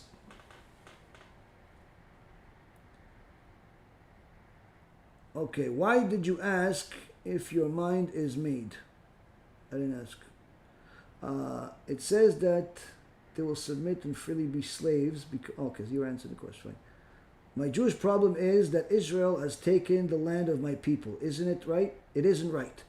Okay, like I just said, if you follow the Torah, which means if you are Muslim or you're Christian or you're Jewish, which is the three dominant religions in the world today, that means that the 5 books of Moses are divine. Doesn't matter which one you are. Doesn't matter if you're Jewish or a Muslim or you're Christian. That means you believe that the 5 books of Moses are divine.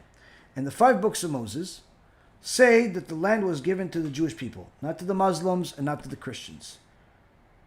So when God gave us the land, that means He gave us what's His. He didn't give us what's yours. He gave us what's His. And these were not something that can be taken away by any one particular nation. Now, yes, there are times that God kicks us out of the land as a form of punishment, but that does not mean that he gives the land to anybody else. And as we talked about last week, if you want to talk about it from a biblical standpoint, there is conclusive proof that the land belongs to Israel. It says so in the 5 books of Moses. It says so in the prophets. In no place in the Holy Torah that all 3 major religions believe in does it say that the land can ever belong to anybody else. Now, there could be places, could be times that we could be punished and kicked out of the land, but the land can never become a property of any other nation. So this is a biblical certainty. Now, if you don't want to follow the Torah, you want to follow logic, then very simple. Follow logic, which is the logic of the world. Whoever wins the war is the one that has the prize. So when the native Indians that lived in the land of America, that's known today as America, United States, when they were here, they were having a good time, they were cooking, they were cleaning, they were hunting, they were doing whatever they want. But all of a sudden you had a bunch of people from Europe come over here and say, we want this land. And native Indians said, no. Our friends, Lightning and Arrows and the Horse Runner and all the different unique names that they have, we're not interested in giving you the land. So what did these Europeans do? They simply killed them. And guess what? The land became American land. Now, does anybody out there say to the American government today, hey, listen, you got to give back the land to the native Indians? No. Why? Because number 1, they won't listen. Number 2, they won't care. Number 3, nothing's going to change. Nothing is going to change. It's just simply not going to happen. Why? They won the war. That's the end. Same concept happened around the world, whether it's the British taking over certain lands that they still own in different parts of the world, or it's the French that own different parts of the world. The wars that have happened in the world have happened time after another, and whoever won the war won the land, won the prize, won everything else. Same concept over here. If you don't want to follow the Torah and you want to follow simply the ways of the world, the Jews won the land. Simple. The end. If you don't like it, okay, I don't know, you could smash your head against the wall a few times, maybe you'll start liking it, or you're just going to get a different headache, whatever it is. This is the way of the world. We have a winner, and we have someone that didn't win. Now, you should also know that the animosity over the land of Israel only began after Israel, modern-day Israel, came into being. Meaning that although the Arabs have always had a problem with the Jews and with the Christians, and they always pretty much want world dominance, never throughout all of their history of 1400 years only did they ever say that the land of Israel is theirs. Never. This only began as a theory over the last 70 years. Why wasn't the land of Israel important enough to even be mentioned in the Quran? Why wasn't Jerusalem even mentioned once in the Quran? Because it was never viewed as a land owned by anybody other than the Jews. This is only a modern day creation, a political creation for the sake of war. The war, that is one of the ways that the Arab wicked leaders gets rich. Simple. So they benefit from the war because the leaders usually don't actually go to the war. It's only the followers that go to war, and the leaders end up becoming, multi-billionaires and trillionaires, killing their own people. In reality, the biggest enemies of the Arabs are their own leaders, not the Jews.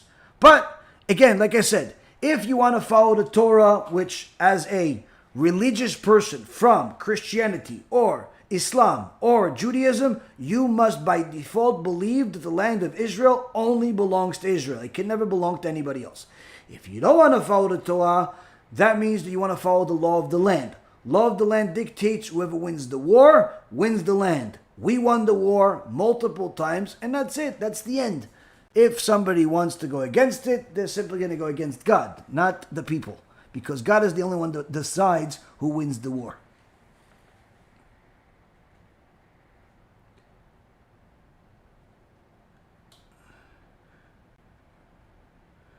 When were you ever in captivity? And where are the lost tribes? When were we over? Okay, so you sound like one of these black Hebrew Israelites. Okay, so the black Hebrew Israelites claim that history only began 400 years ago, apparently, according to them, because they believe that because slavery for the black people, that's obviously it's time frame about 400 years ago. They believe that them being in ships, being shipped off in ships, that is the prophecy of what's mentioned in Deuteronomy. This is obviously all complete nonsense, because the Jewish people, the real Jewish people, have been in captivity plenty more times, and before that, and in fact, in much, much worse ways. With all due respect to everyone that has suffered, and everyone that suffers because of everyone that suffered, no nation in history has suffered as much as the Jewish people. And the reason why is because God makes it so. Any one of the nations that does things wrong enough for Hashem to punish them, you will notice that nation is eliminated from the world. Any one of the nations that Hashem decides to punish, they're gone. The Babylonians, the Assyrians, the Spaniards, they're not the same as Spain today, the Greeks, the Romans, these were all the greatest civilizations in history, but they're all gone. They were the most numerous, the most powerful, but they're all gone. Why? They did something, God punished them, and they're annihilated. The Egyptians, there were literally countless of them, but they're all gone. They're all gone. Why? God punished them, and that's it. Unlike the Jewish people, which were punished countless times but never annihilated. Why? Because God, in our Holy Torah, promised to never annihilate them. Punish them? Yes. When we do wrong, we get punished, but never annihilated. Why? Because that's what God says, and He doesn't change His mind. So now, through these punishments, we were captured, we were enslaved, we were tortured plenty of times. By the Egyptians, by the Babylonians, by the Romans, by the Greeks, by the Nazis, by the Spaniards. Literally, we got tortured in every single corner that we went. In Morocco, also there was a period of time that we got tortured. In Yemen, we got tortured. Literally, in every corner of the world that Jews found a home, at some point they got tortured. At some point there was pogroms, inquisitions, and slavery, and so on. And if you simply look at real Jewish history, you'll find it. In fact, one of the things you can do and see, easy archaeological evidence of everything that I'm saying, is something that everybody's familiar with. Colosseum. The Colosseum you see in Italy. Go to Italy. Next time you go to Italy, or some of you may be living in Italy, go to the Colosseum. Go to the different structures that they have over there. You will see interesting things that are completely irrelevant to Italian history. What are you going to see? The Jewish menorah from the Bet HaMikdash and a bunch of slaves carrying it. Why is the Jewish menorah from the Bet HaMikdash being carried by a bunch of slaves in Italy on a Colosseum? Why do they have these things that talk about the destruction of the temple? Why? Because after destroying the temple, the Bet HaMikdash, they took over 100,000 Jewish people as slaves to bring all of what they stole from the Bet HaMikdash, bring it to Rome, which they still have in the Vatican until this day. And in fact, they even brought stones from the Bet HaMikdash to build the Colosseum. The very same Colosseum that's still there today as somewhat of a museum, if you will. But that Colosseum has different imagery of what happened. And right next to it, you actually have even places where the leaders at the time decreed to had specifically designed to host the menorah itself, the one they stole from the Bet HaMikdash. And even more so, after they built the Colosseum, what do they want to do to express their love of immorality, of homosexuality, of perversion, of animosity? Very simple. Gladiators. They had a bunch of gladiators fight the lions, fight the tigers, fight people with much more powerful weapons. Who are these poor gladiators? Jews. Jews were the gladiators. They were the victims that were eaten by lions, that were eaten by tigers, that were massacred by the Romans that had powerful weapons. That's who the gladiators were. So if you saw the movie from 20 years ago called The Gladiator and how they're fighting that guy and everybody's trying to root for him, you're not understanding their story. The real story is that all of those victims are Jews. In real history, all of those people that are victims, they're all Jews that used to live in Israel but became slaves in Rome and got massacred and tortured and raped and everything else. And by the way, in real history, they did it all naked. Why? Because the Romans were demented-minded, similar to, Balenciaga and the rest of the psychopaths of the world today. They were demented and they had them fight naked because they had perverted minds. Point being is, the whole Colosseum, that's a Jewish build. Not Jewish out of choice, Jewish out of slavery. Out of slavery. Hence, if you go over there, or you just look it up on the internet, but it's better if you go there. Make the trip. Go over there and you can literally see Jewish blood on the walls. On the walls, you'll see. Jewish blood. In the stones, you'll see. And the same goes in other places in the world. We were slaves in Babylon, which is modern day Iraq. We were slaves in Rome. We were slaves all over the world.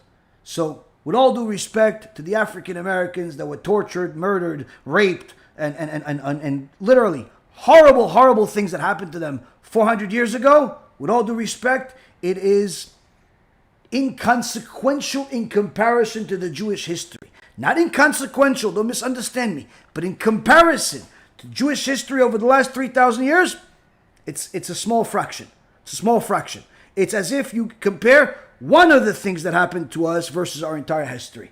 So if you say, for example, anyone that makes the Holocaust as the biggest thing that happened to Jewish people in history is wrong.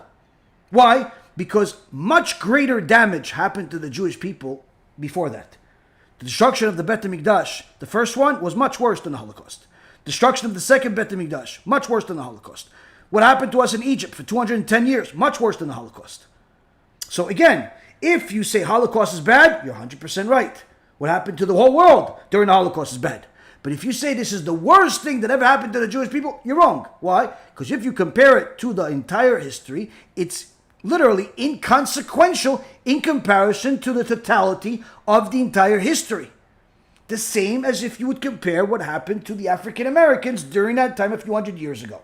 But also remember, what happened to the African Americans wasn't necessarily only the work of the white people. There were also black people that were slave owners. There were also people from their own countries that benefited out of this. With all due respect to people that want to pin everything on the Jewish people, on the white people, on the enemy, and so on, you have to do a little more homework in regards to actual real history. But needless to say, if you are one of these people that wants to believe that Jewish history began with the black slavery 400 years ago, then not only are you ignorant, but you're also stupid when it comes to Torah. Why? Because the Torah itself already prophesizes specific things that shortly thereafter actually talk about it actually happening, and the prophets literally talk about it as it's happening. Read what's happening at the time of Jeremiah. Read what it says at the time of Jeremiah. Read what happens. Destruction of the Beit HaMikdash. The Lamentations, it's called in English, or in Hebrew it's called Echa. Echa, or Lamentations, he is talking about, this is the prophet Jeremiah wrote it, he is talking about the actual destruction that happened at the Beit HaMikdash and the famine and the hunger that got to the point where mothers would eat their own kids. Now, with all due respect to all that happened to the black people a few hundred years ago, I don't remember hearing even a single story. And I know a little bit of history, Baruch Hashem. I don't hear a single story of anyone getting to that point where they have to eat their own kids. But it did happen to the Jewish people at least twice. During the first Beit HaMikdash, second Beit HaMikdash, and in fact, we brought proof that it also happened during the time of the Holocaust. So, again, the prophets talk about things that happened at that time, and not just things that will happen in the future. So anyone that would like to believe that the prophecy was fulfilled 400 years ago is just simply missing about 2,000 years worth of prophecy that happened before it. And if you just simply read up and learn from the books, versus from the YouTubers that are gangster rappers full of immorality, full of filth, full of disgusting behavior, then perhaps you'll actually become educated. One thing I could assure every single person that ever listens to me is this. If you want to get real Torah, you have certain conditions. But there is one particular thing that is a deal maker or deal breaker. What's a deal maker or deal breaker? Modesty. That's the deal maker or deal breaker. If the speaker in his life, in his speech, is modest, you can potentially learn Torah from that person. If the speaker is not modest, you cannot learn Torah from such a person. One thing that you would find from all black Hebrew Israelite speakers is that modesty is as foreign to them as the color of white is foreign to them, as real truth is foreign to them. Why? You look at their channels, you look at their speakers, they highlight perversion and immorality. They recently made some type of video of a bunch of little kids supposedly dancing and celebrating the story of Purim. What do they have? They have a bunch of little girls dancing as if they're Hashem Yishmo, as if they're adult prostitutes. That's how they dress their kids. This is Purim? You think that's Purim? You think Purim is a bunch of girls dancing on a stage? That's Purim? Not in the Torah world. Or you have on their channels, they have pictures literally of women that are half naked. You're not even allowed to dress like that in your house. They have this in public. So obviously the concept of truth and Torah is foreign to them. What do they have? They have charisma that is appropriate for their crowd. They have the ability to lie and make it sound like it's true. They have, a lot of confidence despite the fact that they have no idea what they're talking about. That they have. But as far as Torah they don't have. Why? Because Torah has to be modest.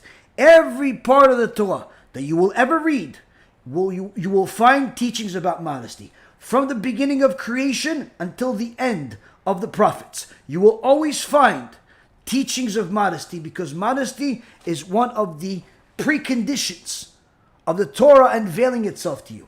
Even from the time of Adam and Chava discovering the difference of what we have as a reality today to what they lived, what they created as, immediately God put clothes on them. When they discovered what nakedness was, God put clothes on them. But not clothes like they put in pictures, where they just cover the male member and they cover the female member. No, much more than just that. Even more so, when God created, the Midrash Rabbah says, written about 2,500 years ago, when God created the woman, at each limb, each bone, each thing that he put into our body, he would say to it, be modest, be modest. In the Torah itself, it talks about how God runs away from any place of immodesty. Any place of immodesty. The way that Balak eventually caused a loss of 24,000 people to the Jewish people was not with spears and swords, and not even from Bilam that wanted to curse them. None of that worked. What worked? They sent their girls in Parashat Balak at the end and the beginning of Parashat Pinchas. They sent their immodest girls to the camp of the Jewish people, convinced them to fornicate with them, and that led to a plague killing 24,000 people until Pinchas, the son of Elazar, the son of Aaron HaKohen, put an end to it by massacring, killing Zimri and Cosbi. But what caused all of this? Perversion, immodesty, immorality. The generation of Noah destroyed because of immodesty, immorality. Sodom and Gomorrah, immodesty, immorality, destroyed. Until this day, the name Sodom stands for homosexuality, sodomy. So here we see that modesty is not just important in the eyes of God, but it's a prerequisite for anyone that wants to connect to God. So when you have so-called religious teachers presenting themselves as the real Jews, with so much zeal and we are the true ones, and they give you all types of false claims, while at the same time speaking perversion out of their mouth, filth, cussing, all types of garbage coming out of their mouth, in addition to publicizing immodest pictures of women, degrading the women, degrading the value of the women by pretty much putting them in a situation where their only worth is determined based on their looks. What ends up happening? God runs away from them. Doesn't come to them. And that's why you will never find a single one of them that's living a blessed life where God is part of their life. Not a single one. Without knowing all of them. Without even knowing 1% of them. I can tell you, not a single one of them has real happiness. Not a single one of them has a blessed life. Not a single member, follower, or even person that listens to anything that they say has a blessed life, has real happiness. Why? Because God is not there when you have perversion and immorality. So needless to say, everything that they say is complete nonsense. And it's really not much different than the people that advocate for the Palestinian terrorism, where it's just there for the sake of war. War will happen with or without them. They want to be the ones that Hashem's people go to war with, by all means. It just means they'll be destroyed first. That's part of the first 2/3. That's all it means.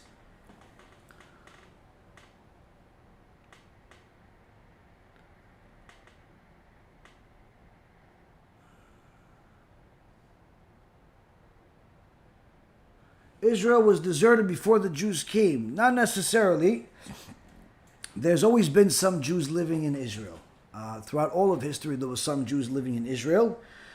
And even, in fact, if you look at nearly 100 years before modern-day Israel, that was officially recognized in 1948, almost 100 years before that, there was a massive amount of religious Jews that came into Israel during the 1800s, buying land from the Arabs that owned it, or from different people that owned it, and rebuilding the land. Any time that the population of Jews in Israel was limited, then the land started dying, meaning that you're never going to see any Arab or Turk or Brit or anybody that ever tried living there actually succeed being there, because the land simply did not allow them to. When the Arabs were there, all they had was swampland and disease, which is the reason why when the Jews came in the 1800s, nearly 100 years before the modern-day Zionists got the government approval, this is when the religious Jews came, many years before that, they wanted to buy the Jewish land. The Arabs gave it to them without even thinking twice. Why? The land was full of disease. The land was full of swamps. People that didn't want to go there. In fact, if you look up history, look up the writings by Mark Twain. Mark Twain was a famous person, went to Israel, went to visit the land of Israel, and he wrote, he doesn't understand what happened. How did the land get so bad? It was a dead land full of disease. Nothing was alive there. Nothing was alive there. It wasn't like, prosperity by the Arabs or by the British or by the Turks or by whoever was there. There wasn't. The only time that prosperity came to the land were when the Jews came there, throughout all of history. As I said, the land is a holy land. It doesn't simply welcome anyone that buys the land. It's not America, where you buy a piece of land and it becomes yours. So it's clear history where you see certain people came to the land when a big part of it was abandoned. Anything that was abandoned simply literally died. It became uninhabitable. Uninhabitable. It's not like parts of the Middle East where there was things went up and down. And no, the Jewish land was only productive when the Jews were there. When they weren't there, the land literally started eating its inhabitants. Whoever was there died or simply kicked out because it became uninhabitable. When the Jews came over there, the swamps went away, the disease went away, and the land started producing more fruit than any other place in the world. And in fact, one of the things I recently heard a Talmid Chacham say, that the land of Israel is the only place in the entire planet that produces all 7 fruits that are mentioned to us in the Torah. Now, obviously, there's many more than 7 fruits, but there's 7 unique fruits. 7 unique fruits that the Jews have. Now, other countries produce 2, sometimes 3, sometimes 1 only. No other part of the world produces all 7. The only part of the world that produces all 7 is the land of Israel. Now, if you compare the land of Israel, as far as size, in comparison to the entire globe, it's inconsequential. It's literally like a dot. It's a dot. Most people don't even know. If you tell them, show me Israel in the map without the words, show me where Israel is, 99% of people are not going to know where it is, including Jews. They're not going to know where it is. Tell them, show me in the map, where is Israel? Without, a map that shows words. Show me where it is. They won't know where it is. They won't know where it is. Why? It's so tiny. It's so tiny that it's smaller than states in America. It's a tiny little place. But yet out of this entire planet, not a single country or piece of land in the world is capable of producing all 7 of these fruits, except Israel, that tiny piece of land. The direct correlation and relationship between the Torah and the land is without a doubt. And anyone that thinks otherwise is simply living in denial. Let's go back to Facebook, see what they have. Is it better for a person that is going through a conversion process to wait until fulfilling it and then get married, or find a spouse and shares the same goal?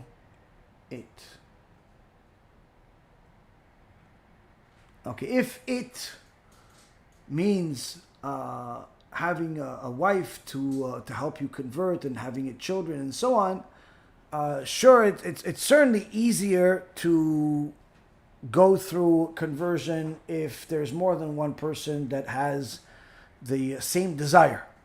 Meaning, if the wife and the husband both want to convert, then it's certainly going to be easier for them to deal with some of the emotional, financial, and spiritual ups and downs throughout the journey, if they're both on the same page. But usually it's not so. Usually one person is more motivated than the other, and many times one person is motivated while the other one is not motivated at all and doesn't want to do it, which could lead to marriage problems and many times divorce. So as far as the easiest path to conversion, as far as timing is concerned, typically it's shorter time frame for a person that's single to convert, for obvious reasons that I just mentioned. People not on the same page, bigger responsibility, financial, and so on. But it's also more difficult at times because the person has to be very committed, which means that they cannot start any relationship throughout that entire process that they're trying to convert, which could be years. It's not saying conversion is not like conversion in Christianity or Islam, where you just say a few things and you're finished. Conversion in Judaism is a process. It could take a year, 2 years, 3 years, depends who you are and where you are in the world. And the thing is, though, is that it takes time. And if a person understands what I just said, that means that they cannot start a new relationship with anyone during that entire time frame unless that person is on the same page with them and they actually also want to convert. And to find a person that also wants to convert is not always easy. Not always easy. So that's the thing. It's usually easier to convert when you're by yourself as far as timing is concerned, but more difficult to convert by yourself for other reasons. So there's pros and cons. I've seen both. I've seen some people, convert as a family with kids, and I've seen people convert as individuals, and I've seen people get divorced as a result of one person wanting to convert, and I've seen people, do a lot of different things. But again, there's not like a one-size-fits-all that's perfect for everybody. Everybody's got their own case.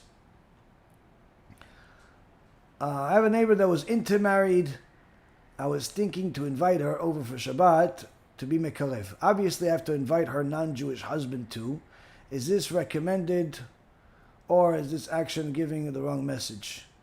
I would recommend you start inviting her by herself, not for Shabbat, but for a different day, to watch lectures with you, to talk to her about Torah before you go towards the Shabbat part.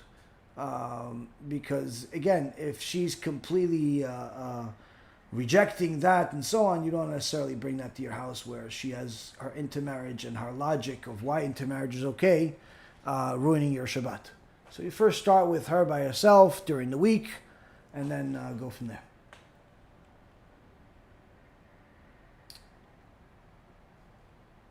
Why did the Erev Rav want to replace Moshe Rabbeinu with an idol?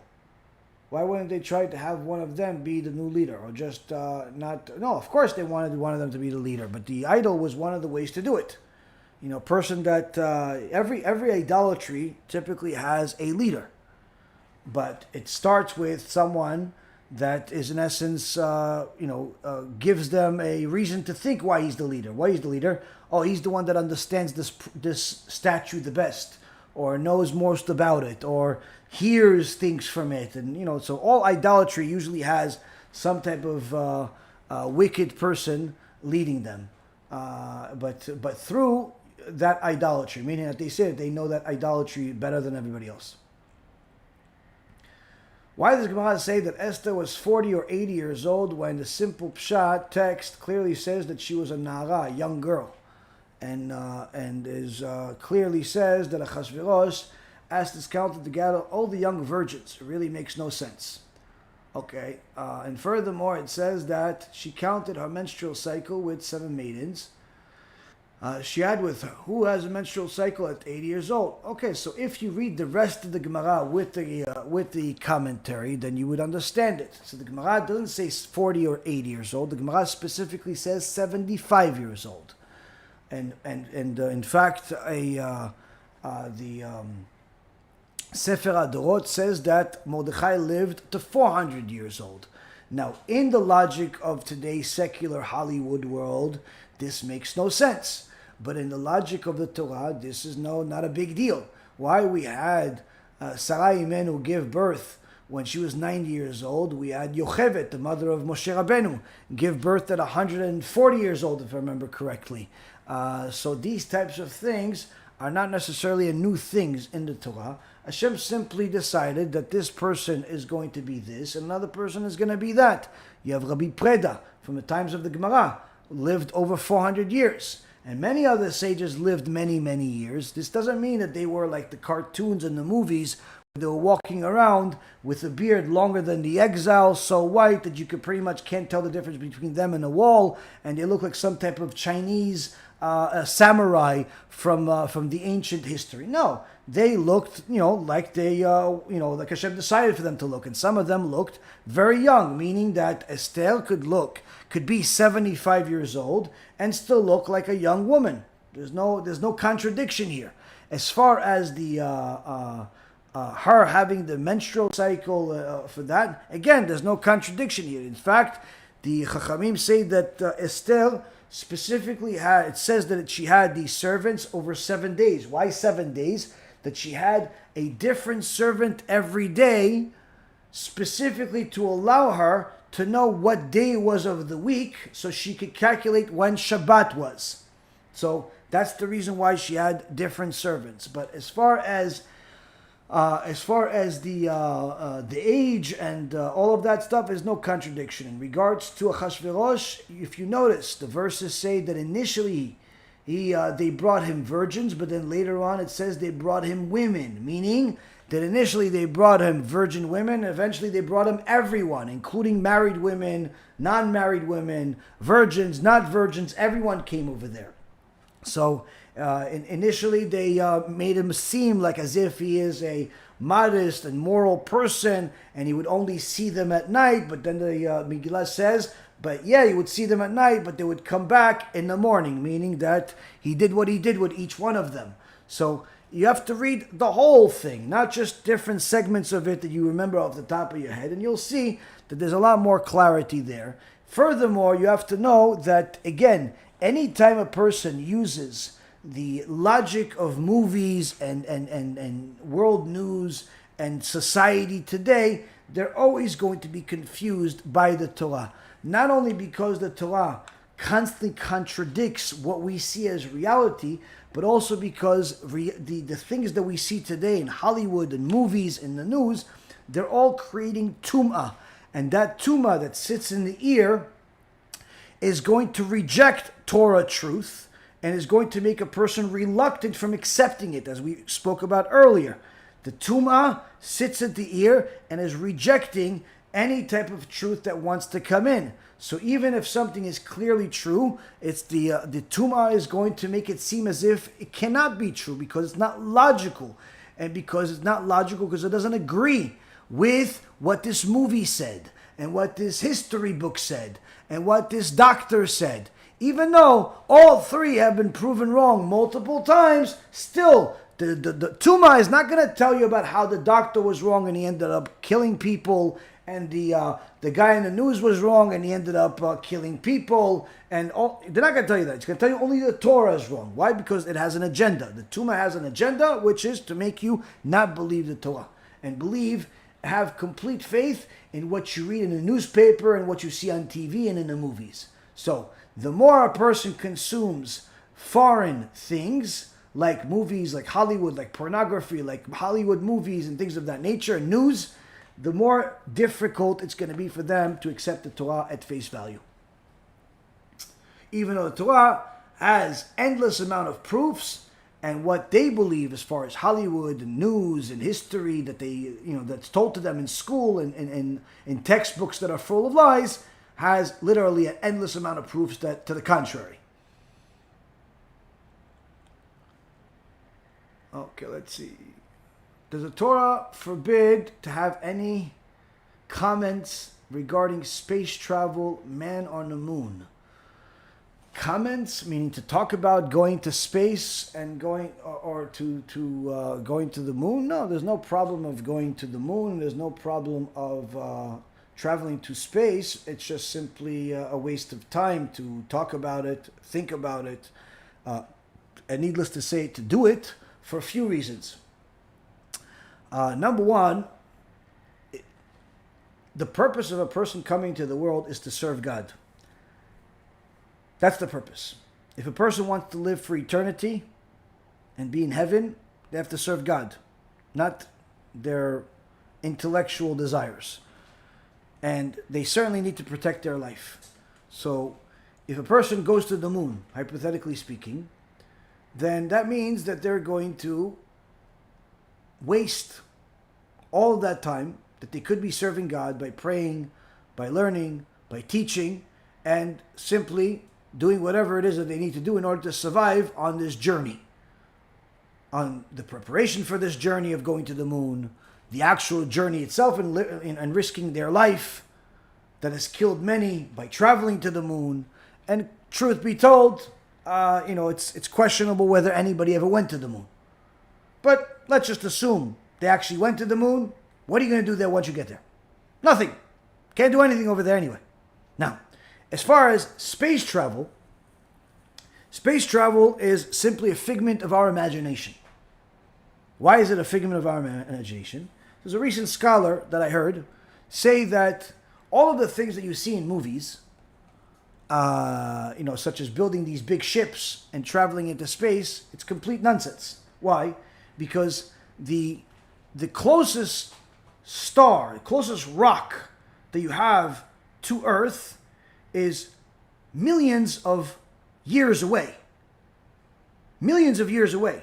The furthest we have ever gotten from the planet is not even a fraction of that. Meaning that the entire Jewish history is nothing but, the Torah is 5,784 years. So for anyone to think, oh no, I'm going to go travel because I'm going to go at the speed of light, I'm going to travel 100,000 years away. The world doesn't exist that long. The world hasn't existed that long. And there's no way for them to do such a thing. So this is only in science fiction movies. This is only, for people that have nothing else to do with their life. Space travel is nothing but a figment of our imagination. It'll never be possible. It'll never be possible.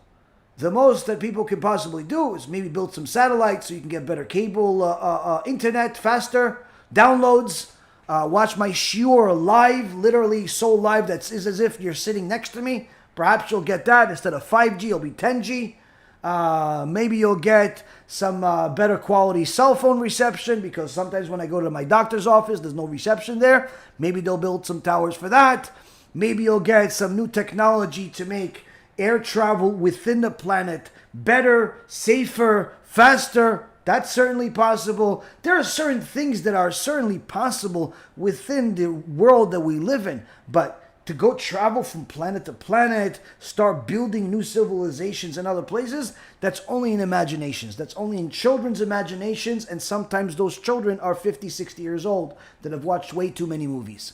So it's not a matter of whether it's forbidden or not. It's simply stupid and imaginary to waste any real amount of effort doing it. Now, if a person wants to entertain themselves and think of dinosaurs and space travel and little bears, shooting arrows like they did in the Star Wars movie, by all means, they can do it. It's just, again, it's not going to help them in life. It's not going to help them in life. The little teddy bear, that speaks an illegible language somehow saved somebody's life. It's not going to help anybody's life, but if someone wants to do it, by all means, they can do it. It's just not going to save their life. It's not going to help their life. And it's certainly not going to get them to heaven.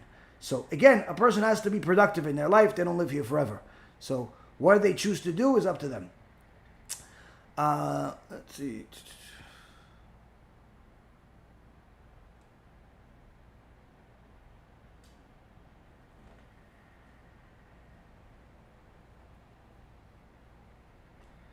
Did Eliezer Cohen meet Putiel before Moshe Rabbeinu? No. Why would Eliezer Cohen meet Moshe Rabbeinu? How did he marry his daughter? He married his daughter. What's the problem with marrying his daughter? Oh, you mean because they were at Mount Sinai? Again, as I explained last week, the Torah is not in order. The Torah is not in order, where of the chronological order. So you have the parts of it are in chronological order. So, for example, the Genesis, creation of the world. Then you have 10 generations later, you have Noach. Then 10 generations later, you have Avraham. That's in chronological order. But once you get to the later on, you get to the book of Exodus. That's when things go all over the place. Where you have certain things that are like the beginning. You have Exodus, the Parashat Shmot. That's the beginning of the book of Exodus. But then you start having certain things that didn't actually happen in time. For example, you have a time where it talks about Yitro coming, and then you have the time that we received the Torah. So there's a debate whether Yitro came before we got the Torah, after we got the Torah.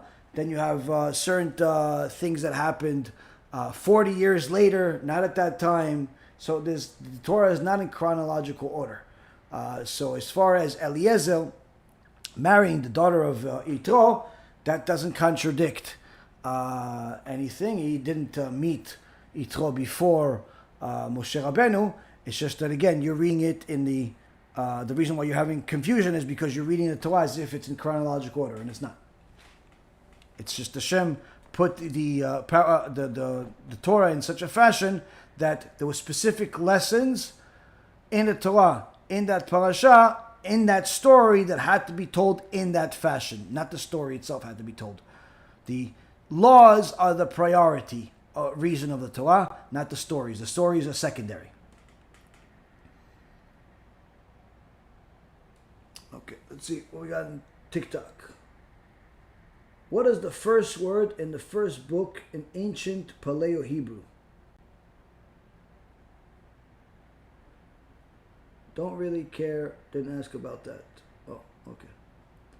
Why do you ask if you don't want the answer? Oh, because you guys are just talking to each other. Fine. Take on Palestine. We talked about Palestine already. How do we get to heaven? Following the Torah.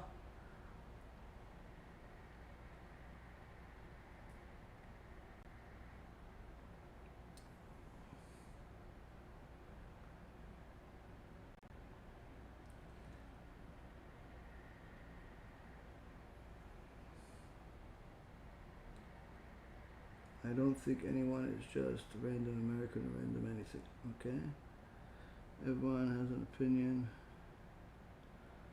So you're asking... So you guys are just having a discussion among yourselves. Fine.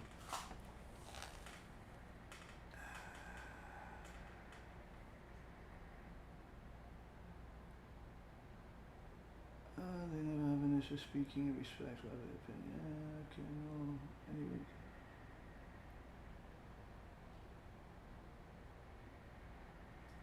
Okay, I'm gonna skip through some of this and try to see if I can get to some questions.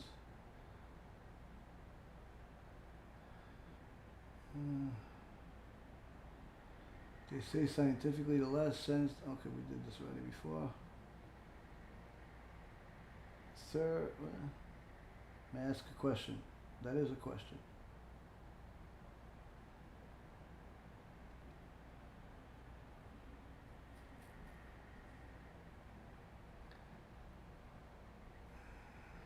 Can you read Revelations 3:9?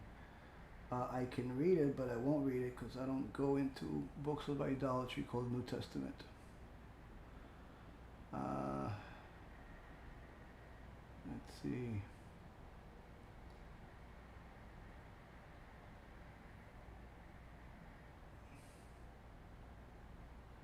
Can you give me a quick summary of the difference between Muslims and Jews, non-Zionists? Difference between Muslims and Jews? The Muslims follow the Quran. The Jews follow the Torah. The Muslims, although they say they follow the Torah, they do not believe the Torah that the Jews have is the real Torah. They believe that the Jews changed it. And that's the reason why throughout history you will find debates between Jews and Christians, but you will not find debates between Jews and Muslims. And the reason why is because in order for a debate to take place, there has to be what's called a postulate.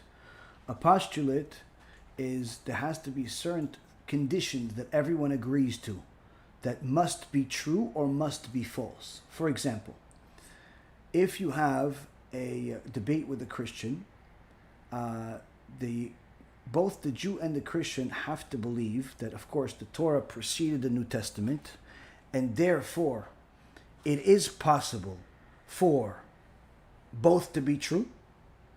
Possible. It is possible for the Torah to be true, but the New Testament not to be true, because the New Testament itself says that the Torah is true and relies on it. So it's possible that the New Testament is false, but it's not possible for the Torah to be false while the New Testament is true. So these are what's called postulate, a couple of examples. So it's not possible for the New Testament to be true and the Torah to be false. That's not possible. Okay, so these are postulates. So once you work off of these basic postulates, and therefore you're working off of the same body of language, the same verses, you agree that this is what is written in this verse. The disagreement is how you interpret it, but nonetheless you agree that this is what the verse says. Then you have a foundation to build on that you can debate as much as you want to debate, and and interpret as much as you want to interpret. Now, that's why you have debates between the Jews and the Gentiles throughout history, although the Jews have always run away from debates, despite the fact that we've won these debates. We run away from them because we know that the Christians didn't play fair. Usually when we won the debates, they would kill us or kill our friends or kill our family or all of the above. This is what happened, in Spain in Barcelona, after the debate that the Ramban went against them in there in Barcelona. They had to,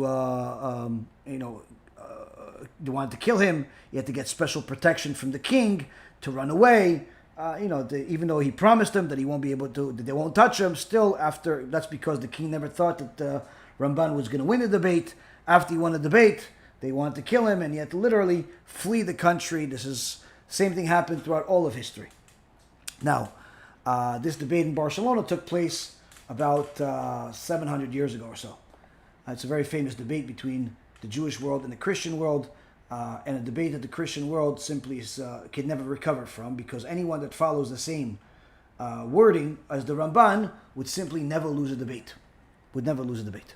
Now, as far as the Muslims, a Jew cannot debate them.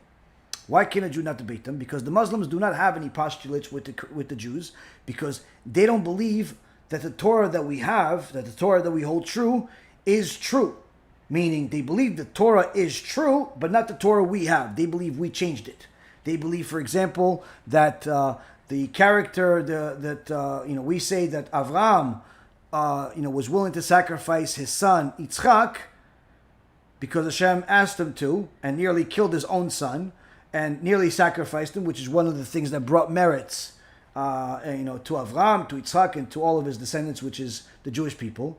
But the Muslims don't believe that. They believe that Avraham did it with his other son, Ishmael. Why? Because Ishmael is where they come from.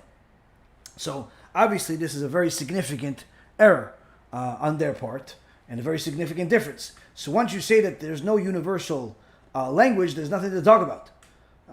So there is no debate. But generally speaking, there are similar things that we do have also.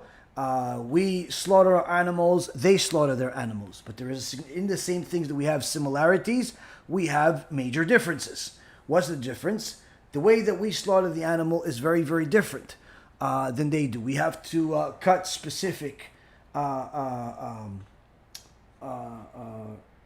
veins in the neck in a single shot, in a specific way, and if we make a mistake, if the chip on the knife, if there's certain qualifications that are not met, automatically that animal is not kosher. Same thing was inside the animal. If the animal has any type of infection in it or a type of sickness, the animal is not kosher. Even if we cut it the right way, the animal is not kosher.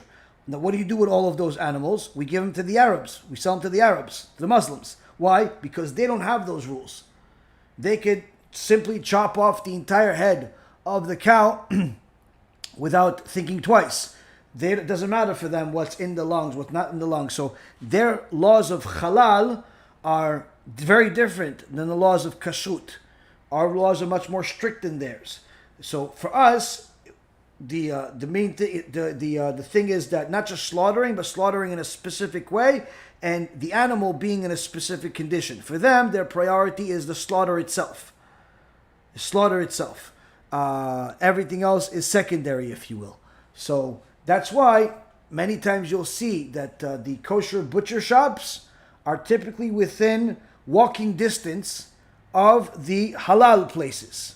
And the reason why is because many times anything that's determined not kosher is sold to the Arabs, because they still hold the slaughter valuable, whereas the Christians don't really care whether it's slaughtered or it's poisoned or it's shot in the head or it's smashed in the head. They care less. So, and also neither one of us, the Muslims and the Jews, don't eat pig. So there are similarities between the two, but again, the difference is, the more you look into them, the more you see that there is a significant difference. Needless to say, the Jews and the Arabs have lived among each other throughout the generations. We've had many, many wars against each other. We've had certain times of peace as well. But as far as the people that live in an imagination and think that there's going to be a peace in the Middle East forever and we're all going to be singing Kumbaya together, that's simply not a possibility. Why is it not a possibility? Because again, we have a religious difference. We have a biblical war here at stake that's more significant than the political war. And any time that the Jews are further from Hashem, further from God, then the Hashem sends both the Muslims and the Christians to remind us that we have to do tshuva. So the Muslims and the Christians are used as different weapons that Hashem uses to discipline His kids. So as far as living in peace and everybody's going to love each other, and as far as worldwide, it's simply not possible. Segments, sure. There could be segments of peace in different places in the world. People that are perhaps not either interested in that part of the Torah or the Quran, or they're simply more interested in the financials, or simply they fight their war differently behind the scenes. But that's certainly possible. But as far as all of the Arabs suddenly waking up one day and not wanting to kill the Jewish people, it's not happening anytime soon. And anytime that the Arabs do want to have any peace with the Jews, there's always going to be a bunch of lefty liberal Americans that are going to entice them to not do it, because the lefty liberals like war. Can you give a quick... Oh, I did that already. Is it true that some holy sages long ago were able to fly to the outer planets? Outer planets, I never heard of, but out of this world, yes. Meaning that they didn't fly in the air as far as to a different, over the sky. It's they elevated their neshama, their soul came out of their body. You had 4 sages that elevated their soul out of their body and went to the heavens, but heavens in a spiritual sense. I mean, there were certainly different sages that were able to fly in the air, fly like a plane in the air, but not to different planets, like to Mars and Pluto and I don't know, whatever other planets are there. No, not that. But to fly in the air, yeah. Pinchas ben Elazar, Moshe Rabbeinu, they were able to fly. Also, people did something called Kfitzat Derech, which is, how do you call it? I guess it's you would call it traveling in an instant. So one second you're in one place, another second you're in a different place. That was it's called Kfitzat Derech. Eliezer, the Eved Avraham, did it. Yaakov. Also had a Rambam. The Rambam did it. There's a story that Rav Mazuz brings in his book that the Rambam 800 years ago did it. The Ibn Ezra did it also around the same time, or at the same time. He's actually part of the same story. So yeah, Kfitzat Derech is something that happened. But traveling within this planet, sure. Traveling to different realms of this world, yes. Even traveling to the spiritual aspects of the world, yes. Shlomo Melech had an eagle that was able to take him to different parts of the world, meaning that the spiritual realms, to heaven, to hell, to the place where there's demons, where there's different creatures that are all within this world, all of that stuff, yes. But other planets, as far as like to Pluto and to Mars and Venus, no, it's not. That's not. I don't remember seeing that anywhere. I don't think that's even a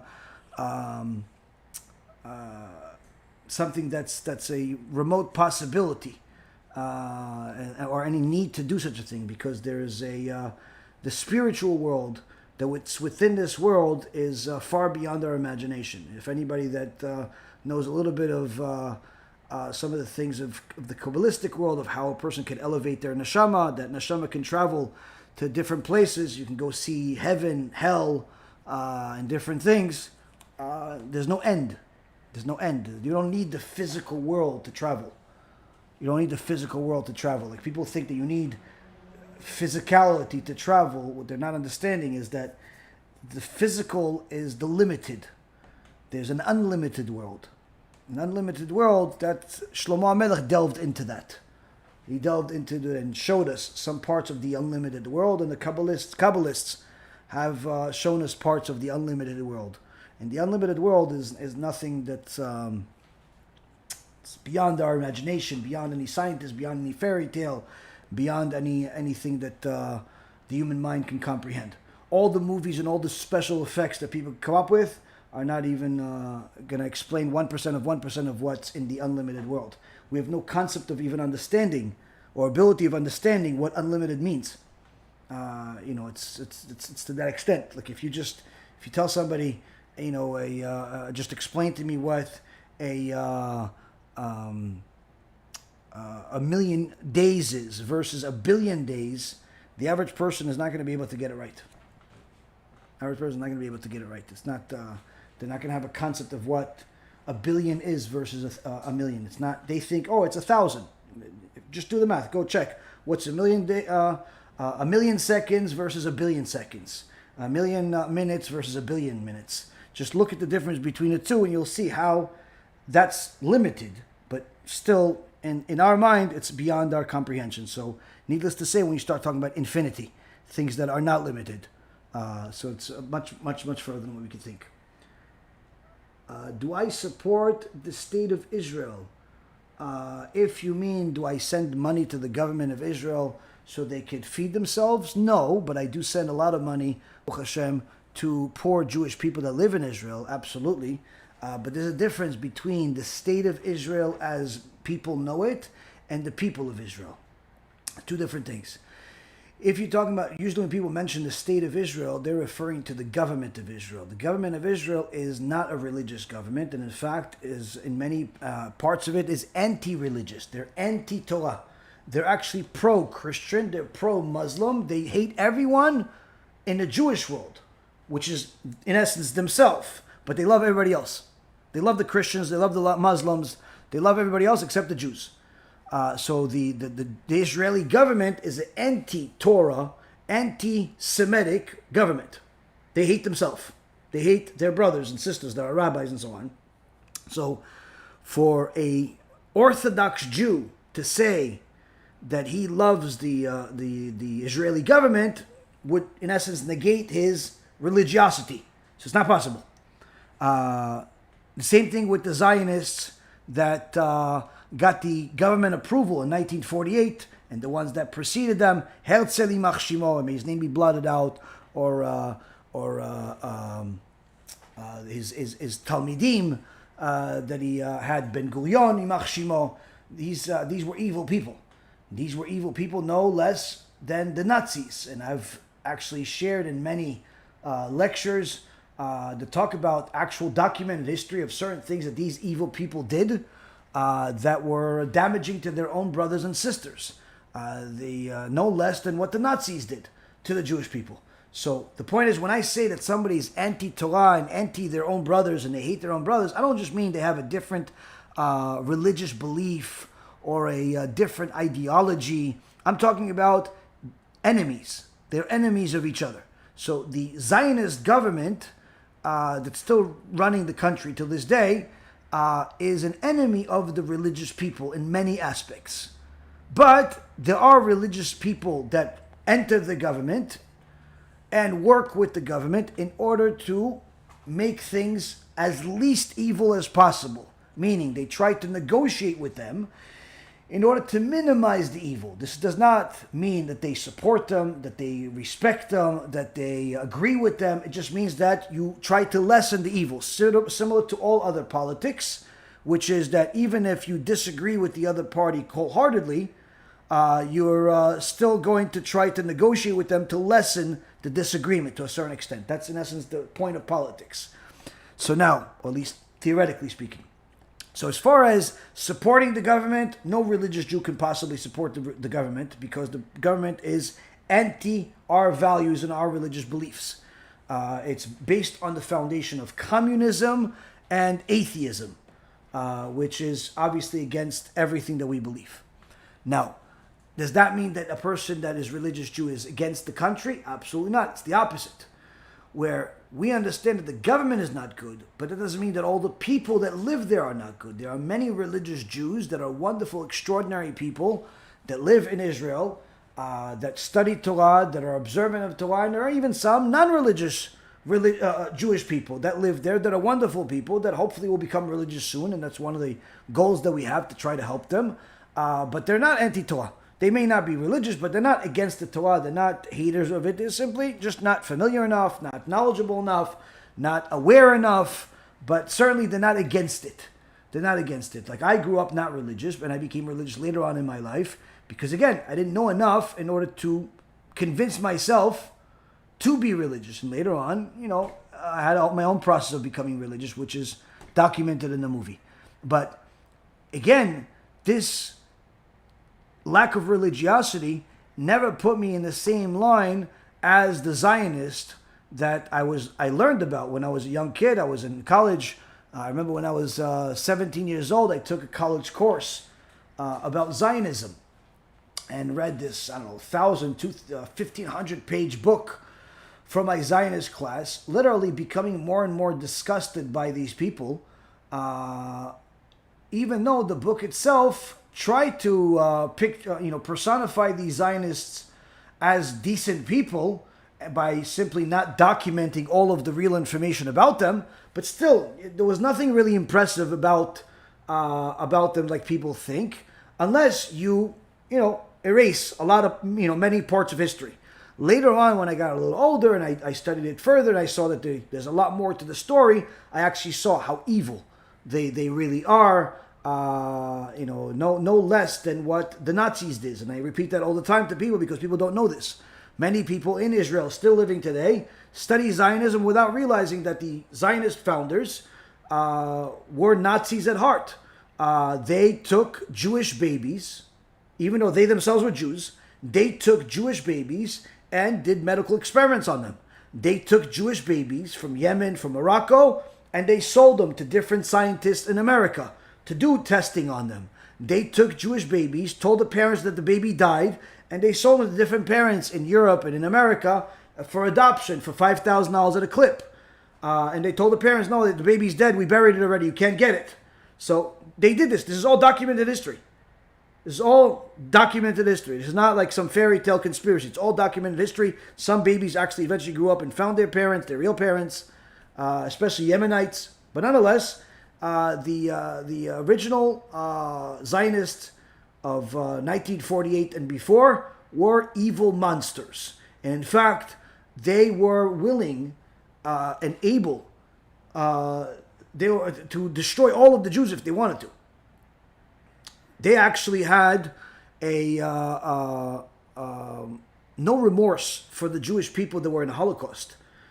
First of all, many people don't realize that although the Holocaust victims are, honored today for what they went through and what they, at that time and after, what most people don't know is that the people that survived the Holocaust, when they first came to Israel, for the first probably almost a decade or more, they were mocked, they were made fun of, they were insulted, they were viewed as lower parts of society. People were disgusted by them. Nobody honored them. Like the people that lived in Israel before, that didn't go to the Holocaust, didn't admire the survivors of the Holocaust. The exact opposite. They looked at them worse than some even anti-Semites look at us today. They made fun of them. They called them names. They didn't want to hire them. They didn't want to help them. They literally they saw them as animals. Even government members like Ben Gurion and some of his other associates, they viewed Holocaust survivors as animals, and even less than animals. And many of them actually preferred for them to die or to simply go to different countries. And they didn't, it's until the trials started taking place, most of this was completely ignored. And the reality of today is very different than what it really was. Very, very different. Second thing is, one of the things we learned from the Kastner affair, this wicked person named Kastner, is that the Israeli government, the Zionists, before it became a country, but it was the Zionist leaders, they actually had the ability to save 1 million Jews. It was called the Trucks for Blood agreement, and they were able. The Nazis offered them 1 million Jews in exchange for trucks and tea. Trucks, tea, and I think some coffee. And instead of doing the deal, they didn't do the deal. The Nazis were serious. And the Jewish guy that, which his name was Brand, he actually was, trying to do everything to make this thing happen. The Zionists actually corrupted the whole thing and got him arrested, just to make sure that to foil the deal so it doesn't go through. Meaning, they could have saved 1 million Jews. They destroyed the deal because they didn't want them. Why didn't they want them? They said, we don't want these people. They're the lower of society. They're not enough intellectuals, not enough people of sophistication, of intellect, of power, of money. These are animals. We don't want them in our country. And they literally let 1 million more Jews die. In so many words. That's really what happened. This is documented history. This is, again, not Yaron Reuven. This is documented history. At least 1 million out of the 6 million Jews that were murdered in the Holocaust were at equal fault of the Zionists. You can document this at the next anti-Semitic video as well. By all means. This is 100% true. This is documented history in the court system of Israel. In books. You could read the book, Periphery. You could read the book, The Seventh Million. There's endless amount of books. I've read many books about the subject. I'm pretty well versed about it. This is documented history. Go to the court system in Israel. You'll see. You go Wikipedia. Type brand. Type trucks for blood deal. Type the actual trial. The trial of what's his name? Himmler. Himmler? One of the Nazis leaders. They ended up killing him. Type up all these things. What happened after the Holocaust? Everything I'm telling you, you'll see. It's 100% true. Now, does that mean that the Nazis were right for killing the Jews? No, obviously no. They're psychopaths. They're all in Gehinnom forever. But the point being is that the Zionists were no better than them. They could have saved us, and they chose not to. And in fact, many that did come from different countries, like the Middle East, like Yemen, like Morocco, like different places, that immigrated to Israel, ended up being tortured for years, ended up being persecuted against for years. Imagine a person has a baby, and the nurse comes back and says, "Oh, sorry, no baby." "What do you mean no baby? I just saw the baby. I just gave birth a few minutes ago. Baby was good. Can I see my baby?" No, we buried it. It died." "Okay, can I at least see the body?" "No, we already buried it. It's gone." And the mother is crying hysterical. "What do you mean? I just carried this baby in my stomach for 9 months, and you tell me that it died, and you're not even willing to give me the body? You're not even willing to show me where the grave is?" This is all documented history. It's all documented history. These were the Zionists. These are the Zionists. This is a reality. Zionists are evil. But they're not under any circumstance the same thing as the rest of the Jews. They're religious, observant to the Torah, observant to the Mitzvot, and that's the problem that you have in society today. People think that all Jews are the same. It's like me saying that all people that are of dark complexion are the same. Now, I know enough dark people that I know that there's a world of difference between a Haitian and a African American from America, and an African American from different parts of America. African American from New York is a world of difference. Difference from African American from different parts of the South. And guess what? A real African is a world of difference from a African American. And even a world bigger difference than some of the black guys that I know that are in Israel. Some of the Ethiopians. So to say that all black is the same is stupid. Dumb. It's just the same thing like saying all Jews are the same. Dumb. Stupid. It's like saying all Asian people are the same. Dumb. Stupid. It's just, you cannot stereotype, you cannot put everybody in the single plate. In fact, many times, some of the hatred that people have towards certain religions, customs, and people is because of bad experiences they have with a minority of them. With a minority of them. And again, this is the problem that people have. Usually there's a problem is from a small group that's loud enough that makes it seem as if it's the entire group. All right, we're going to take maybe another 1 or 2 questions and then call it a night. Let's see.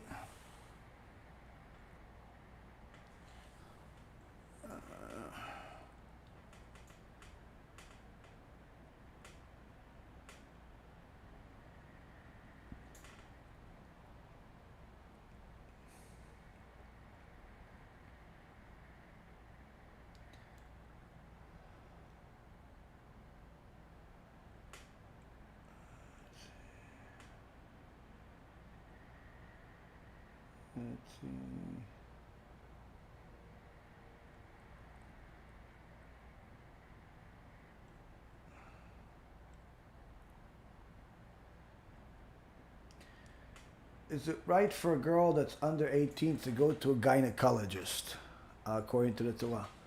If she is married and she's about to give birth, or she's pregnant and there's a need for it, then yes. But if it's just simply to check herself, then no. Even if she's not 18, even if she's 35, she shouldn't go to a gynecologist for no reason. I've spoken about this in a lecture recently. There's women that go to gynecologists for absolutely no reason are making a very, very big mistake spiritually. I have to do some repairs in my kitchen. Can I stay alone with the repairman when my husband is at work if I do not lock the front door to my apartment? No, you cannot do that. Your husband has to be present at the house, or you have to leave the house. Can't stay with another man in the house, even if the door is wide open.